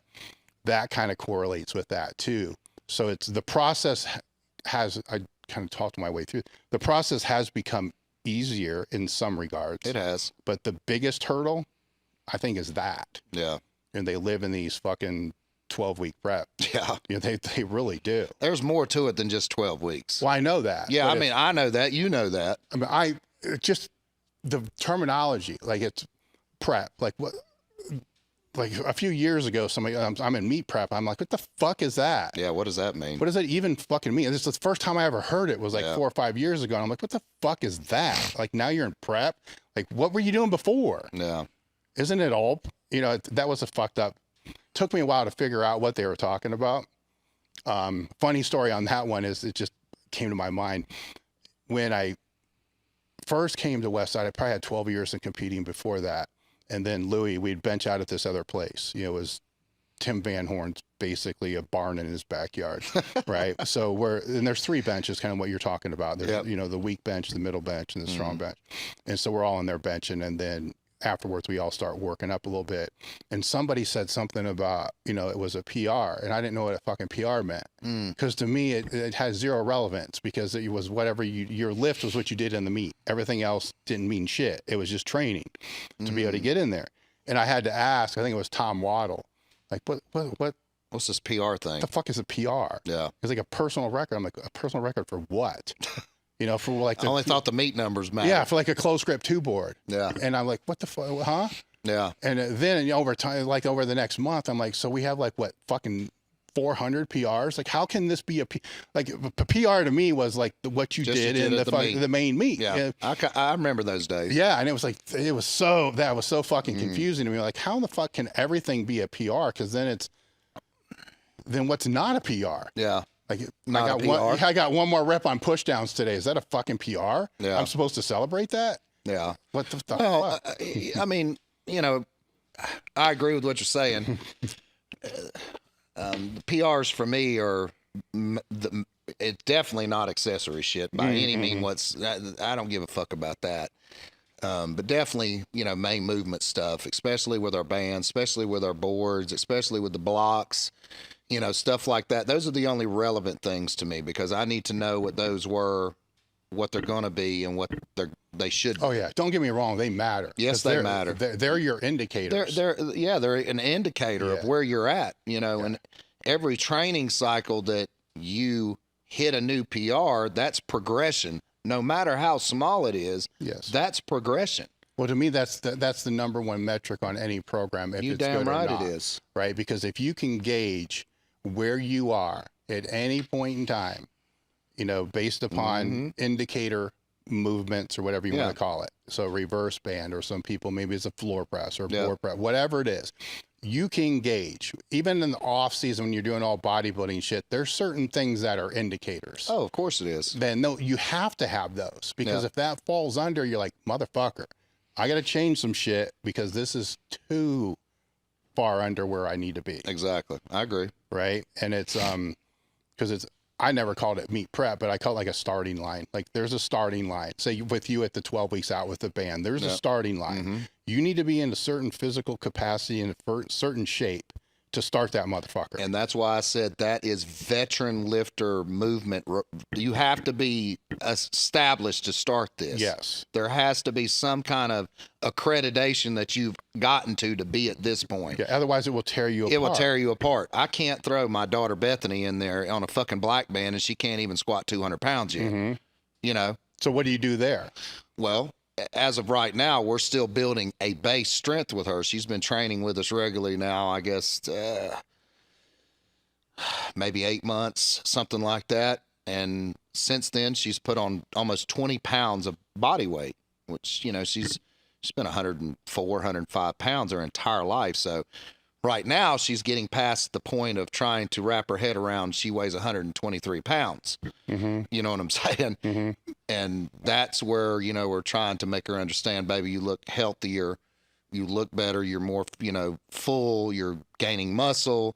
You know, this is taking times. Like with Bethany, we're not doing a lot of shit that we normally do with her. We're creating a basic strength curve right now to where I'm working her with just normal straight up weight, you know, constantly. We do a little bit of band work on the squat, and like light band stuff, just to give her a small overload. So basic progressive overload Yes. with conditioning hypertrophy work. Yes. So, we're driving real slow with her right now because I don't want to break her down. I don't want her to get hurt, and this is how I would do with anybody, that's coming right out the gate.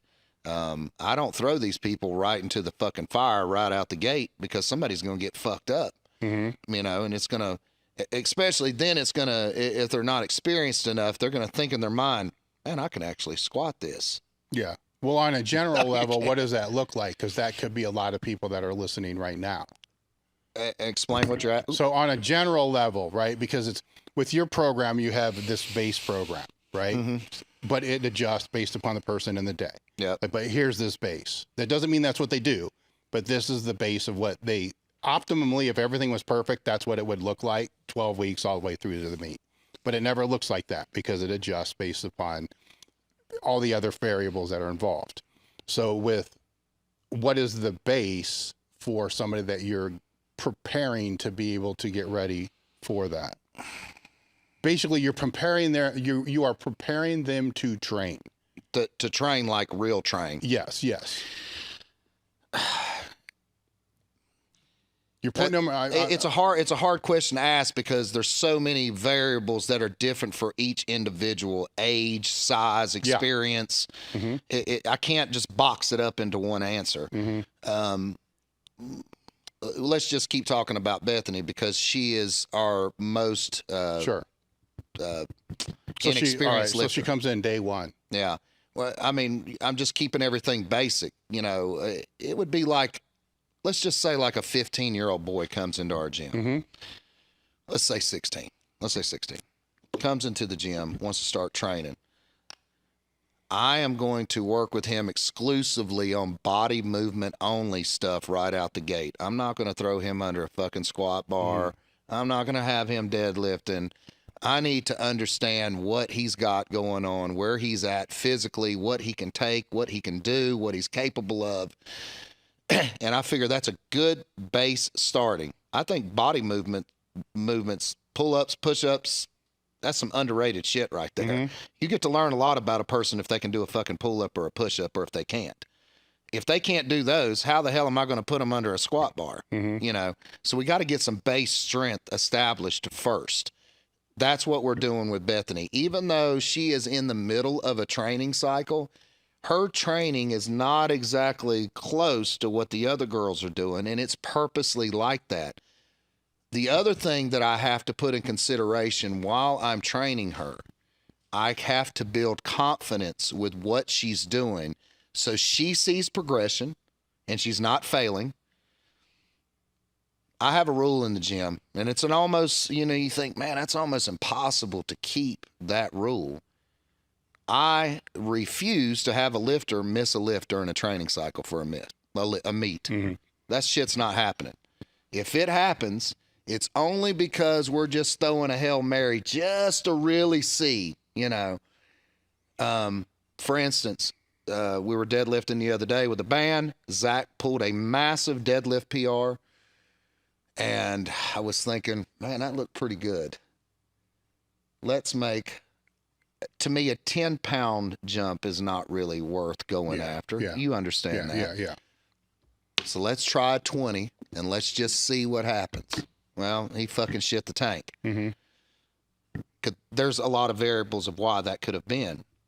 But I needed to see. You know what I'm saying? I needed to see.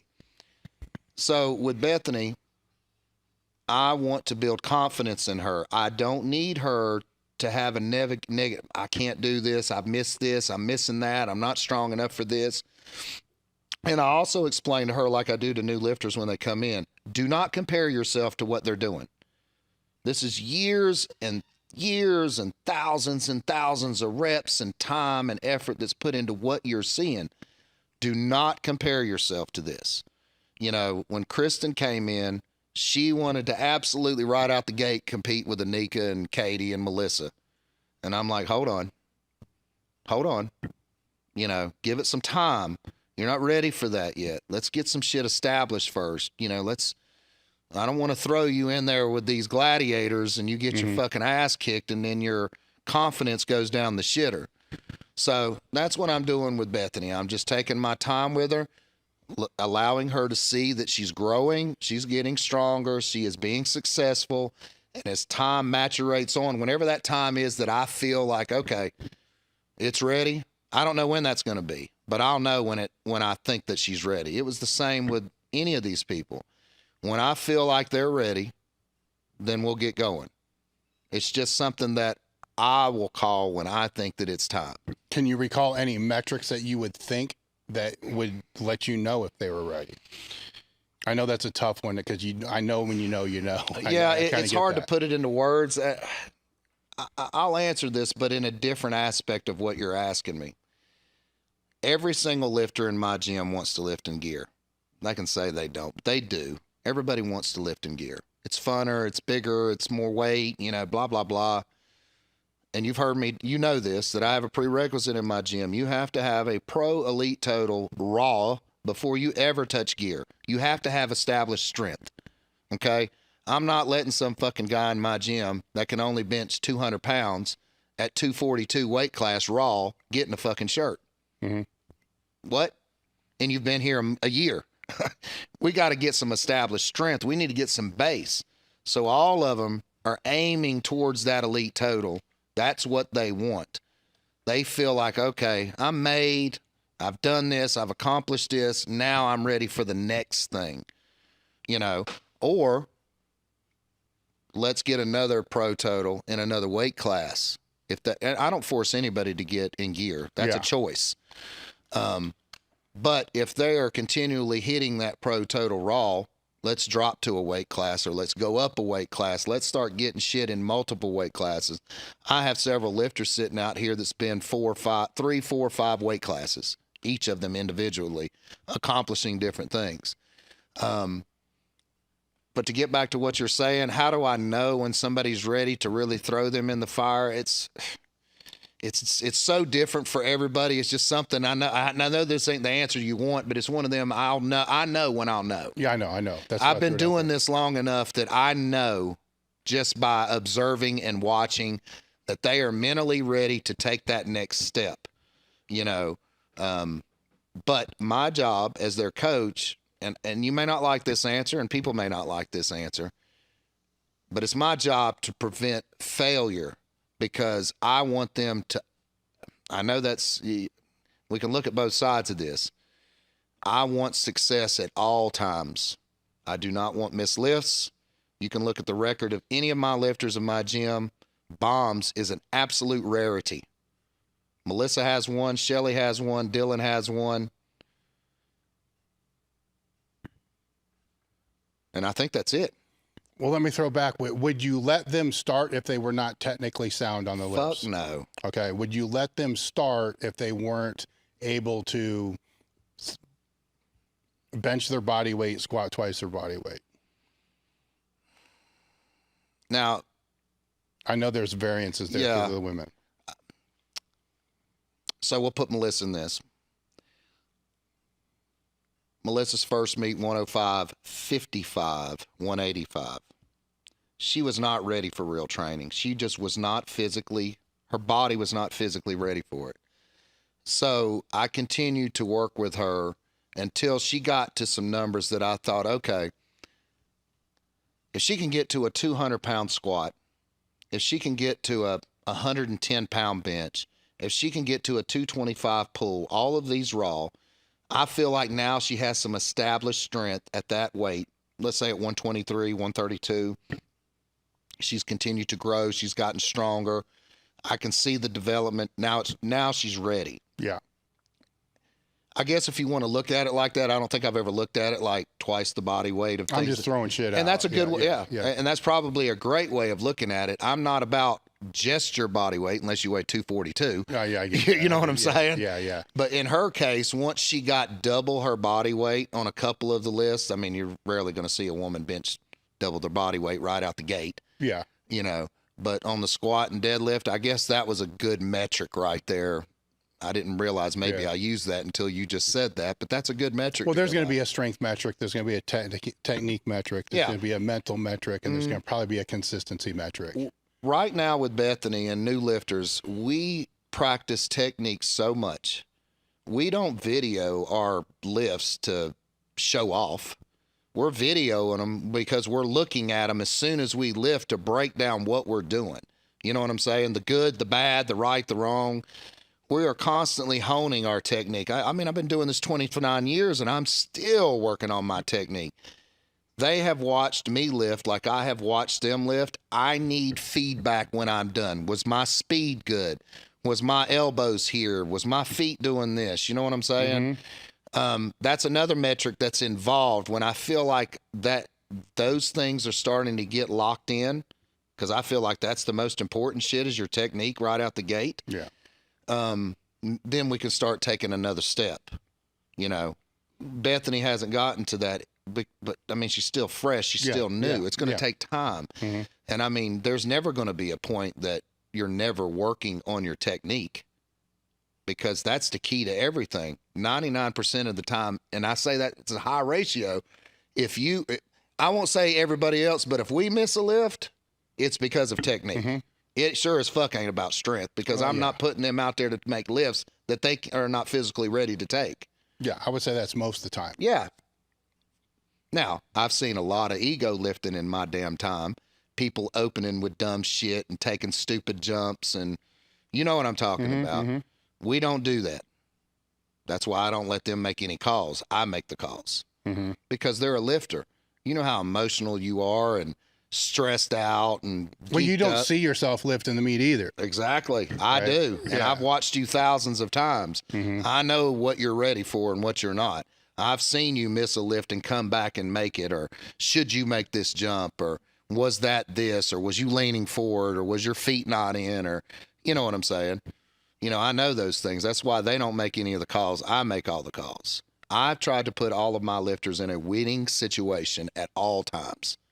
At all times. I like to tell them, I'm not playing checkers, I'm playing chess. I want to fucking win. Has there ever been a time where you thought you were done? As a coach or as a lifter? As a lifter. I'm not going to lie, Dave. When I tore my ACL out here that time, I thought I was done. I did. I'd never taken a devastating injury like that. You know, I went ahead and finished coaching that entire weekend. And every professional that you had in here thought, man, you're okay. It's not that bad. It's okay. Well, the stupid me, Melissa knows this, I competed the next weekend after that happened. I was preparing for a bench only meet. And what happened to me when I was training here was my fucking fault. I did something that I should not have done. It was nobody's fault but mine. And when it happened, I knew it was me. It was me, and it was a technique thing. I competed the next week, still not knowing what is exactly wrong with my knee, and I about got myself fucking killed at that meet. I did. I was locking the weight out with my left arm, but because I couldn't drive this knee, it dumped in my face twice, and it's a wonder I didn't get killed at that meet. So finally, my dumb ass went to the doctor, and we got x-rays. Of course, you got to go through that. Then we get the MRI, and they're like, do you realize what's wrong with your knee? It just fucking hurts, man. Well, your patella's cracked. Your ACL is torn. Your MCL's torn. Both meniscus are torn. You have bone cartilage that is broken off in your knee. You know, they just kept giving these lists of everything that was wrong with my knee, and I was like, Jesus Christ. What? They told me and Melissa that this was going to be a one-day outpatient surgery. I was in the hospital 3 days. I've got 4 titanium screws in my knee right now and all kinds of other shit. I never thought I was going to come back from that. I didn't. It was just such a devastating injury to me, because I'd never had something like that. You know, that's really, you know as well as I do, coming back from something like that is a battle. Because then when you come back from it, you're fucking thinking about it the whole time. Every time you lift, Is it going to hold up? Is it going to bust? Am I going to tear it up again? Am I going to fuck this up again? Am I going to get hurt again? Yeah, I was that person. I'll never forget when I got released out of the hospital. We were having this conversation 3 days later. I woke up. I didn't know I was still in the fucking hospital. It's 3 days later. They was like, man, your knee was so fucked up. It took a while to get this shit back together. We get to the house. We're in Melissa's little ass Honda Accord. I'm 317 with a fucking reconstructed leg practically. I can't even get out of the car. We had to call somebody to pick me up physically out of the car and carry me into the house, you know. But I thought I was done at that point. And then here we are 3 days later. I'm in fucking rehab at the facility after a surgery. They came by the house the next day and brought me the CPM machine. Mm-hmm. You know, they're constantly moving your knee up and down, you know, try to get to that 90 degree. I was miserable. I'd never been in that much pain in my life. And then 3 or 4 days later, she can answer this better than I can. They're wanting me to hold on to this railing and take a step. Tears just rolling down my eyes. I was in so much fucking pain. I never thought I was going to make it back. And it took me 2 years, 2 years to realistically handle weight that I can handle. I'm not the best squatter in the world, but I mean, I did squat 930 at 46 years old. But it took me forever. And that doctor told me, he said, Joey, you're never, ever going to squat heavy again. There is just way too much shit that's going on right here. And I'm that dumbass. You're not going to tell me I can't do something. I just want to prove you wrong. And if I die trying, then so be it. But my first meet back after that was my third meet, full power that I ever did in my life. I squatted 900 pounds.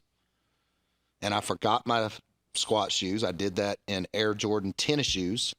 And my toe got broke the week before because a lifter at the gym dropped the glute ham raise on my fucking foot. They all know this. Mm-hmm. And I was like, Jesus Christ. But I thought I was done after that because it took so long for me to get back. 2 years is a long time, man, to keep grinding. You know, to keep grinding and the rehab that they put me through. I mean, it was like 6 months of just constant, you know, and the pain, this shit sucked, man. I mean, it sucked. But yeah, that was the one time I thought it was over with.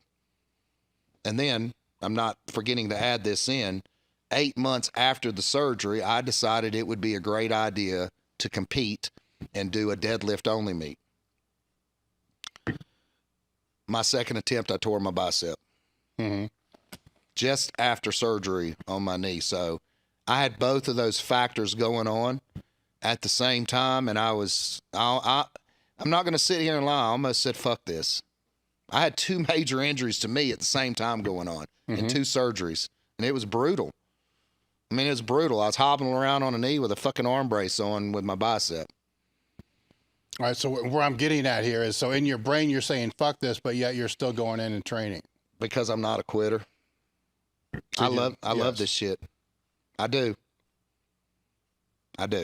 So I think the lesson there is you don't always are going to like it. You just got to keep doing it. Because I think that's where some people fall off. Right? Because obviously you didn't fucking enjoy going in during that whole time, because half the time you're thinking I'm fucking done. The other half the time you're like, no, I'm going in. Yeah.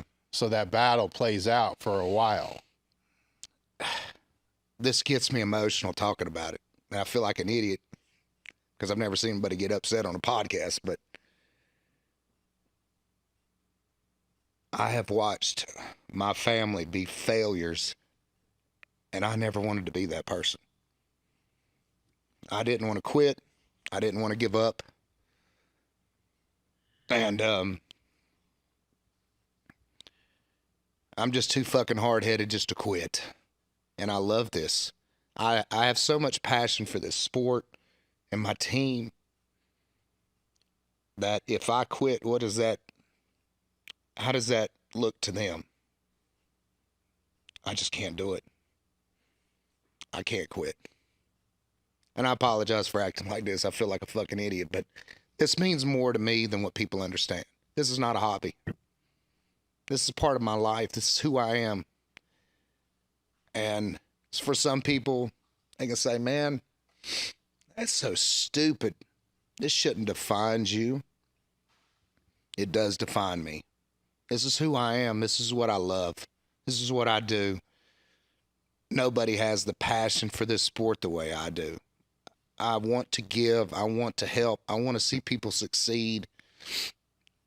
And I can't be a leader to these people if I am a quitter. And that's not what I fucking am. So take that as it is.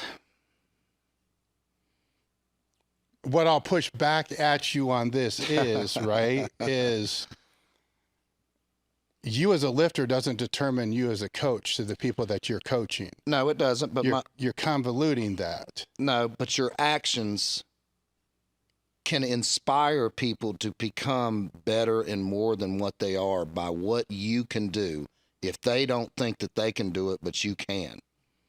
Then that would mean Nick Saban would have to be playing ball. Not necessarily, because he's not a football player. I'm a lifter and a coach. He's not a football player and a coach. He's only a coach. I'm doing two things at the same time. He's doing one. There's no comparison. But what I'm saying is to the people that you coach, the one thing matters way more than the other. You as a coach matters to them way more than you as a lifter. True, but sometimes you have to lead by example. And I hope to God that I have somewhat inspired my teammates in some way, shape, or form of overcoming the things that I have overcome. So in case these obstacles ever happen to them, they see that you can overcome it. You can beat it. You can do it. You know what I'm saying? That's what I hope. I hope that I've inspired them enough, not only as a coach, but as a lifter. They watch me. They see me. I want to inspire them, not just as their coach, but also as a lifter. I'm 49 years old. I've been fucking competing for 29 years. How many people in this goddamn sport can say that? At a level. I get that, but what I'm saying, and you can ask all your team, is you're combining two things. Yeah. Right? But you know what a lot of them basically what I'm doing right now is I'm calling you out on your bullshit, right? You're self-justifying your wanting to compete and push the limits that you compete as a way of not just saying, I'm doing this because this is what I fucking love to do. It is. And saying, I'm doing this because they need me to do that. And I didn't say that they needed. That's bullshit. I have several people sitting back here and you can see them. Ask any of them how much they enjoy watching me compete because of the rarity of it. They don't need it, though. They don't need it. They don't need it. They don't need it.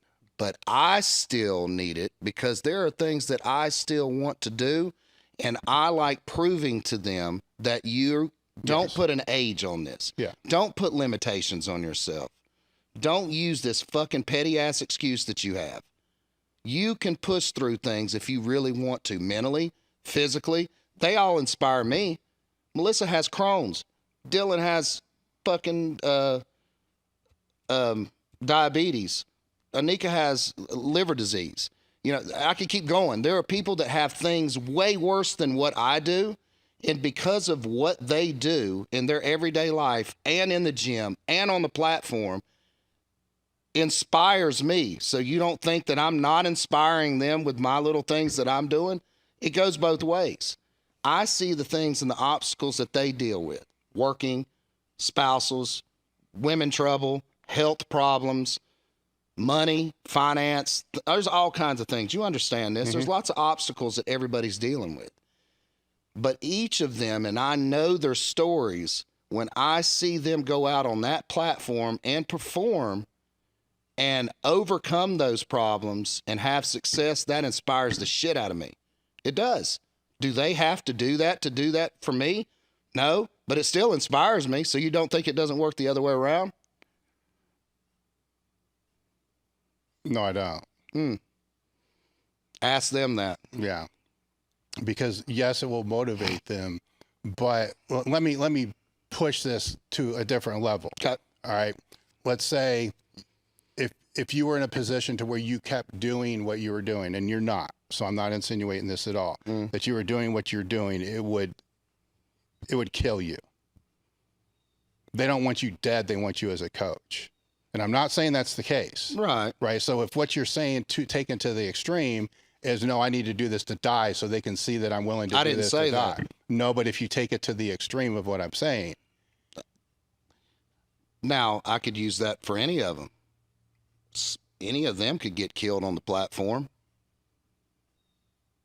Well, I'm not speaking the weights and stuff like that. You know, that losing weight, all that other stuff that you're doing for your longevity now. Yeah. Right. So you could have just said, fuck it.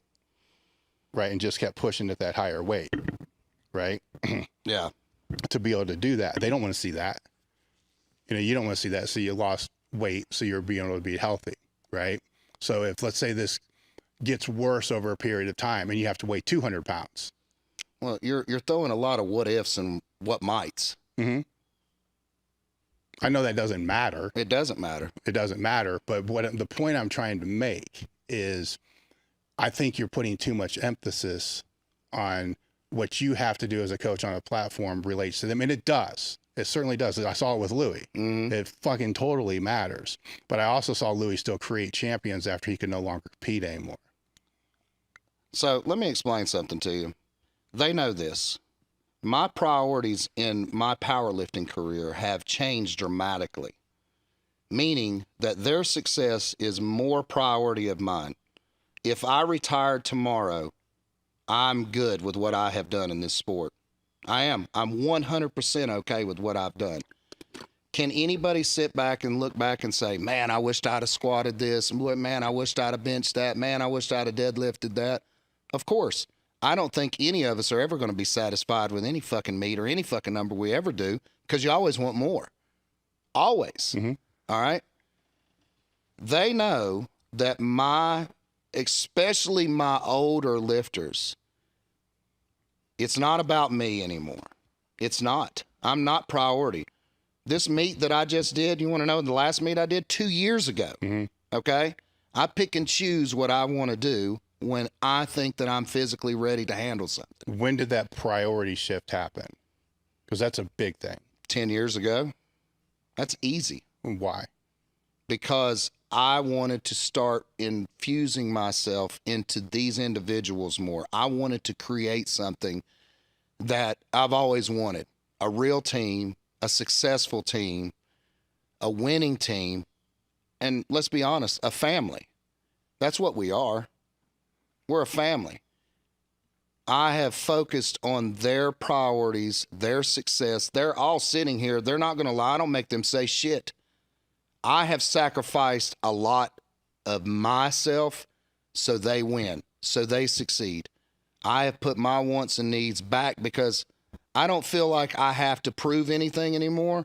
But I get that. It's hard to just give up the itch. You cannot tell me deep down there's still not a piece of you that would love to go out and squat a fucking grand if you could. Well, you'll see stupid shit I do tomorrow to validate that. It's just, well, there you go. It never goes away. Right. It never goes away. It never goes away. Yes. So. But you answered what I was looking for. You know, if that priority is not first, but it's shifted for theirs to become first, that transition's happening. But they'll all tell you when I compete, they don't want to compete when I compete because they want to watch me perform. I don't disagree with that at all. Yeah. Because I strongly feel if I didn't do the stupid shit that I do out here occasionally, people need to see that train out here. They need to be able to see, like, what the fuck is. So how's that any different than me? It's not. That's what I'm saying. It's not. Yeah. But it's not my main priority. So you're doing two things at once. Exactly. Right. But the priority is not me. Right. It's definitely not me. Right. So I'm doing it for two reasons. Yeah. True. You know, I agree with that. But it's a big shift for a lifter to go from lifter to coach and make that priority change. Not if. Well, it's a big shift because we've seen so many people that can't do it. It is, but I think and there's a lot of variables in this answer as well. If you are a lifter that did not ever accomplish the things that you wanted to, and you had some voids that were missing, whether it was injuries, bad days, shit in life that took place, regret, it's a little bit harder to shift over to that because you're going to keep thinking in the back of your mind, what if? Well, if you shift over to that too, you're going to try to live vicariously through that. Yeah, and that's not what I do because I feel, look, I'm not the best lifter in the world. I've not benched the most, deadlifted the most. What I have had over a lot of people is tenure in this sport at a high level. I mean, there's not a lot of people that's competing at 29 fucking years and still hitting PRs. Mm-hmm. Obviously, that proves that our system works. You know what I'm saying? Mm-hmm. And we're still getting it done. But again, the priority's not me. It hasn't been for a long time, and all of them know that. You know, I want to see them succeed. I want to see, like the boys in my gym, they want to beat my numbers so fucking bad they can't stand it. We talk about it all the time. That's why that board's in there. I want you to beat me. I want you to beat me. I want you to be the better version of me. I want you to do what I haven't done.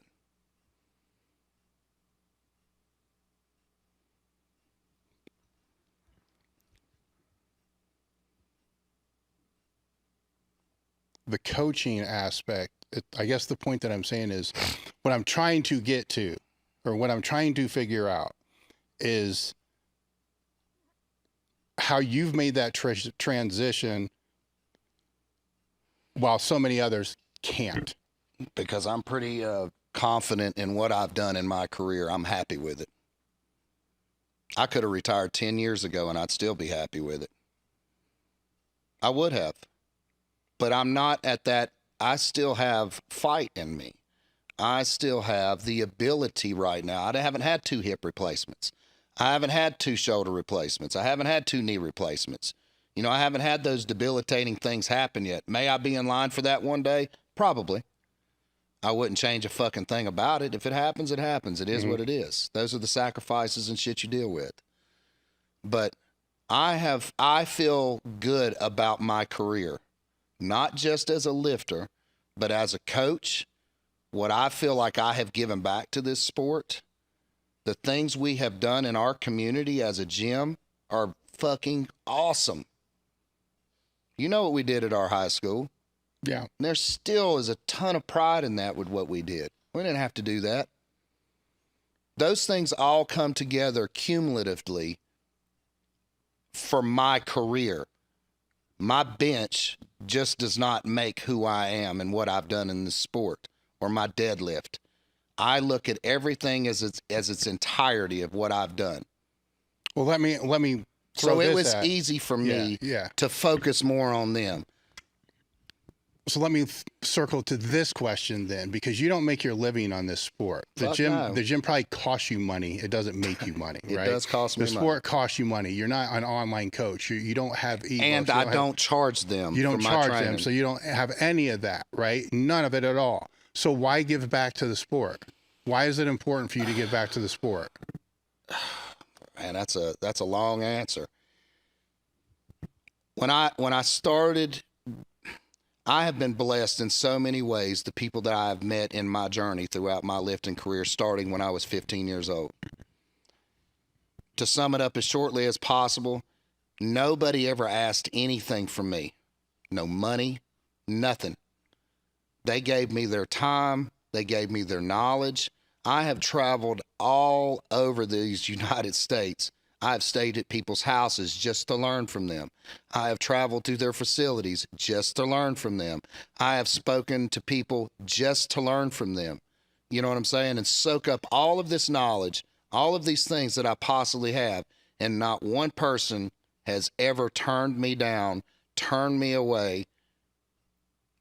Never. They've always given and given and given. So why would I not give it back to somebody else? You know, a couple of guys said a long time ago, I said it in a podcast a long time ago, that a couple of guys said, remember, Joey, one day you might be us or be better than us. And remember, what we are giving you, you give this back because somebody showed us. And you just pass it on. Again, live, learn, pass on. And I feel like that's what I'm doing. That's what you do. I'm just doing it in a different sort of light. You know, you give away free content constantly on your site. But what's your reason why? Like, I know my reason why, because powerlifting changed my life. But what's your reason why? Well, I mean, I could say that answer, but is that going to be good enough? I mean, powerlifting is my life. Outside of my family, you know, What do you mean? it saved my life. How? Well, there's a lot of people sitting here that knows how I used to be and who I used to be. I was pretty much heading on a path of destruction because I was not always just the good guy that I am now. And it gave me an outlet to focus my energy elsewhere instead of doing the dumb shit that I was doing. It gave me an outlet to, I hate to say this because I wasn't on the streets, but to get off the streets. You know, it's like a YMCA for kids in a fucked up neighborhood. It's giving them an outlet and a place to go to turn that negative energy that you're doing out here inside of here. You know, the same for me. I don't really want to get into all of my personal life, but I was going to go to prison or I was going to die because of the lifestyle that I was living for such a long time. And people kept drawing me back into the gym, you know, and giving me and helping me and showing me. I was still friends with the people that I was running around with, but I wasn't doing the things that was going to get me in trouble that they were still doing because I was being preoccupied. It's like kids in high school being involved in sports. It's keeping them occupied to not venture off into dumb shit as much. Sports occupies the kids. It gives them something else to do, to turn negative into positive energy. It teaches them responsibilities and lifelong lessons. Powerlifting has been no different. It's given me friends that I've had for decades, 30 years, people that I've known and met and that have given and given and given to me. That's all that I'm doing is giving back to these people and helping them because maybe I'm just really a good guy and I want to see people succeed in life. Sometimes the answer is just as simple as that. I just want to see these people succeed and I feel like I can help them. And I think that I have, but they have also helped me. They've helped me in life. And without powerlifting, these people sitting behind me and you sitting in front of me would never have happened. I would probably be dead or in prison right now. But here I am with Dave Tate on a podcast in London, Ohio at the baddest motherfucking gym in the world with my entire team sitting behind me. That's pretty fucking cool. Did you ever imagine that? No. Nope. So then how does that make you feel? Pretty good. From where you were? Because they're all sitting here.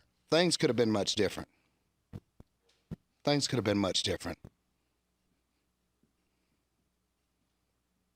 Things could have been much different. These are things that I can't help from where I come from, but I can surely control where I'm going. And I'm not proud of, it's like we were talking about with Daniel, his story. My shit is no different. Rough family, alcoholics, drug use. I've never met my real father. My mom's, drugs, alcohol, child abuse. I never thought I was going to make it past 11. Once I got in my 20s, I never thought I'd see 30, But because of this sport and my dad getting me involved with those concrete weights on that front porch in our little hometown when I was 12 years old, started this. And other people that I would meet each year, different places, continually helping me and showing me and being good to me kept leading me back to this sport, you know, and I couldn't be more grateful. I didn't get here because of just what I've done. There has been a lot of people involved in getting Joey Smith to where he's at. I cannot take any of the credit. Yeah, I've got to do this and I've got to do that, but there's been a lot of people. I mean, you've helped me a lot. You know, I remember sitting and talking to you years ago. I still have the email when you remember when the old powerlifting forums were still around. Oh yeah, I know what you know what I'm talking about. And these fucking people were killing me, killing me. And that old Joey kept coming out. You know, I was ready to fight every goddamn buddy, hunt these fucking people down, and kill everybody because I was so fucking mad. And you just kept talking to me and messaging me. You know, bringing my ass back down temperamental wise. Calm down. Let this shit be. Don't waste your energy on it. Because if you wasn't doing something, they wouldn't be talking about you in the first fucking place. They would give anything to be where you're at right now. But I didn't see that at the moment. But you helped me see that. You know, I'm appreciative to you more than you know. I've always taken pride in being a part of this company. It's always meant a lot to me. But I never thought that I'd be right here. Never. This sport has opened so many doors for me and made so many lifelong friendships. It's just, it's mind-boggling to sit back and think about it. It's mind-boggling. When we brought you on, and when I brought other people on, you know the vision, the aim of the company, right? Powerlifting changed my life. Yep. You know, so when I bring and brought people on, I'm bringing them on to be aspirational to other people, right? So, hey, I want to bench 800 pounds. Or here's this guy chasing 800 pounds, you know, and it was a journey. There's no doubt about that. Yes, so getting that was a fucking one, fun to watch. Yeah. Aggravating, fun, frustrating, as you just said, but fun to watch. Yep. But at the same time, it's looking for people that I was trying to think of, will people at some point in time look up to them for reasons more than that, right? Because when you came on, you were an athlete. Yeah. You're a bencher, right? So if I look at this live, learn, pass on, right? You're like in the learning phase, the living phase, you know, right in there. And now I'm sitting here speaking to a person that's got 20 people or whoever fucking sitting behind you that's part of your fucking team, you know, that has grown to be a coach. So when I look at that live, learn, pass on, it's gone from me, it's gone to you, and it will go to them. And then somebody out there will be you someday. You know, that's that circle. Yep. You know, that it changed me, it changed you, it will change them, and then they will change somebody else. You know, so as long as people can keep that vision in mind with the sport of powerlifting and not fucking monetize every fucking piece of it, it will continue. I agree. When that starts fracturing, which we've seen happen, and we get frustrated about that. Yes. The reason we get so frustrated about that is because we're seeing that chain being broken. Yeah. Because that younger Joey couldn't afford a coach. Right? Yeah. You know, so if those people weren't around, what happens? Right? If that first group wasn't around, what happens? Yeah. You know, that there's so many different places where that can all fracture because of monetization. Yeah. You know, and so to me, it's awesome to sit and see that you have a gym that's free. You know, everybody can come, they got to earn it. Yeah. They don't just get there for free, right? It's that what they got to do is more than what if they just had to pay fucking $40 a month. Yep. Way harder. It's way easier to pay 40 fucking bucks a month than to actually become part of a team, grow with the team, and become part of your brand. You know, the brand's a bad word, culture. Culture, yeah. Your culture. You know, so on my end, that's seeing something that I wanted to try to cultivate actually happening, which is when I look at all you guys, you know, it's there, and will it continue with your people out there? I have no doubt it will, because of everything you just sat here and said. over this whole last period of time. You know, you're making them more than lifters. You're taking all the values that we learned in the gym that made you graduate from college, that made you be successful in the careers that you've been in. Yeah. All those things, those are of more value than the plates on the bar. We know that. Yeah, we know that, right? But the plates on the bar are fucking awesome. And we're never going to lose sight of that. No, sir. Right? You know, so even if someday you don't compete, I guarantee, and will guarantee 100 fucking times over, you will find a way to go in the gym and fucking strain. Yes, sir. You most that, because I know that. It doesn't go away. Right? That's in your fucking eyes. It's in your blood. It's all that other kind of stuff. So to me, I can't express my gratitude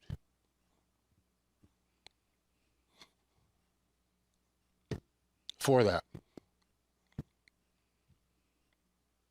because not everybody does that. You've seen it. Yeah. All right. And at the same time, I've seen people I never thought was going to do that. Do it. Yeah. Other people I thought 100% they're doing it end up being fuck ups.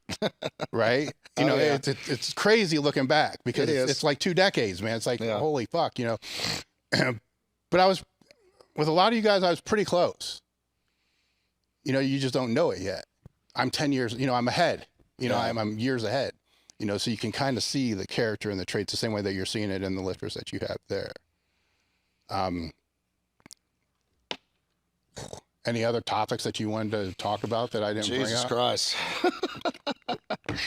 I would like to say happy birthday to my daughter, Caitlin. Her birthday was yesterday, and that's another big deal to me, which you already know all that. But she turned 23 yesterday, and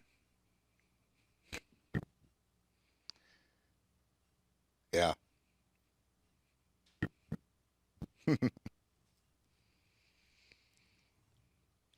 Normally at this point, I would say if people wanted to follow you, you know, to go to your Instagram, but it's private, right? It is. It is. We do have a Neo Barbell Facebook page, and that's where I promote all these people behind me. I post all their training videos, all their meet videos. Also, I do that on Instagram, and I do that on my Facebook page. I'm a little bit different with social media, obviously, because I keep it private. I don't need or want all of that attention, you know, from the rest of the world. By me keeping it private, I can control what I want and who I want a part of our life, our team, our success, what we do. I don't need a bunch of damn followers to make me feel validated or to show off or any of that shit. I don't care about those things. But our team Facebook page, Team Neo Barbell Facebook page is, it's not private. It's public. It can be seen. So, I mean, I do get messages on there. I can be messaged through there. You know, I can be sent Facebook or Instagram messages. Just because it's not public does not mean that you cannot contact me. But everything is under Neo Barbell except my personal Facebook page is Joey Smith. But everything else is under Neo Barbell. All right. Anybody wants to contact him, that's his stuff. Thank you for coming out. Yes, Thank sir. you for representing the brand. And we're done. It's not going to your organs. So your liver, your kidneys, your lungs, your heart are not getting the support from your body that they need, because you've given your body this very strong signal that it needs to go to muscle. So if you were to stay on a huge amount of androgens for never mind years, decades, that's when you see organ damage, things start to grow.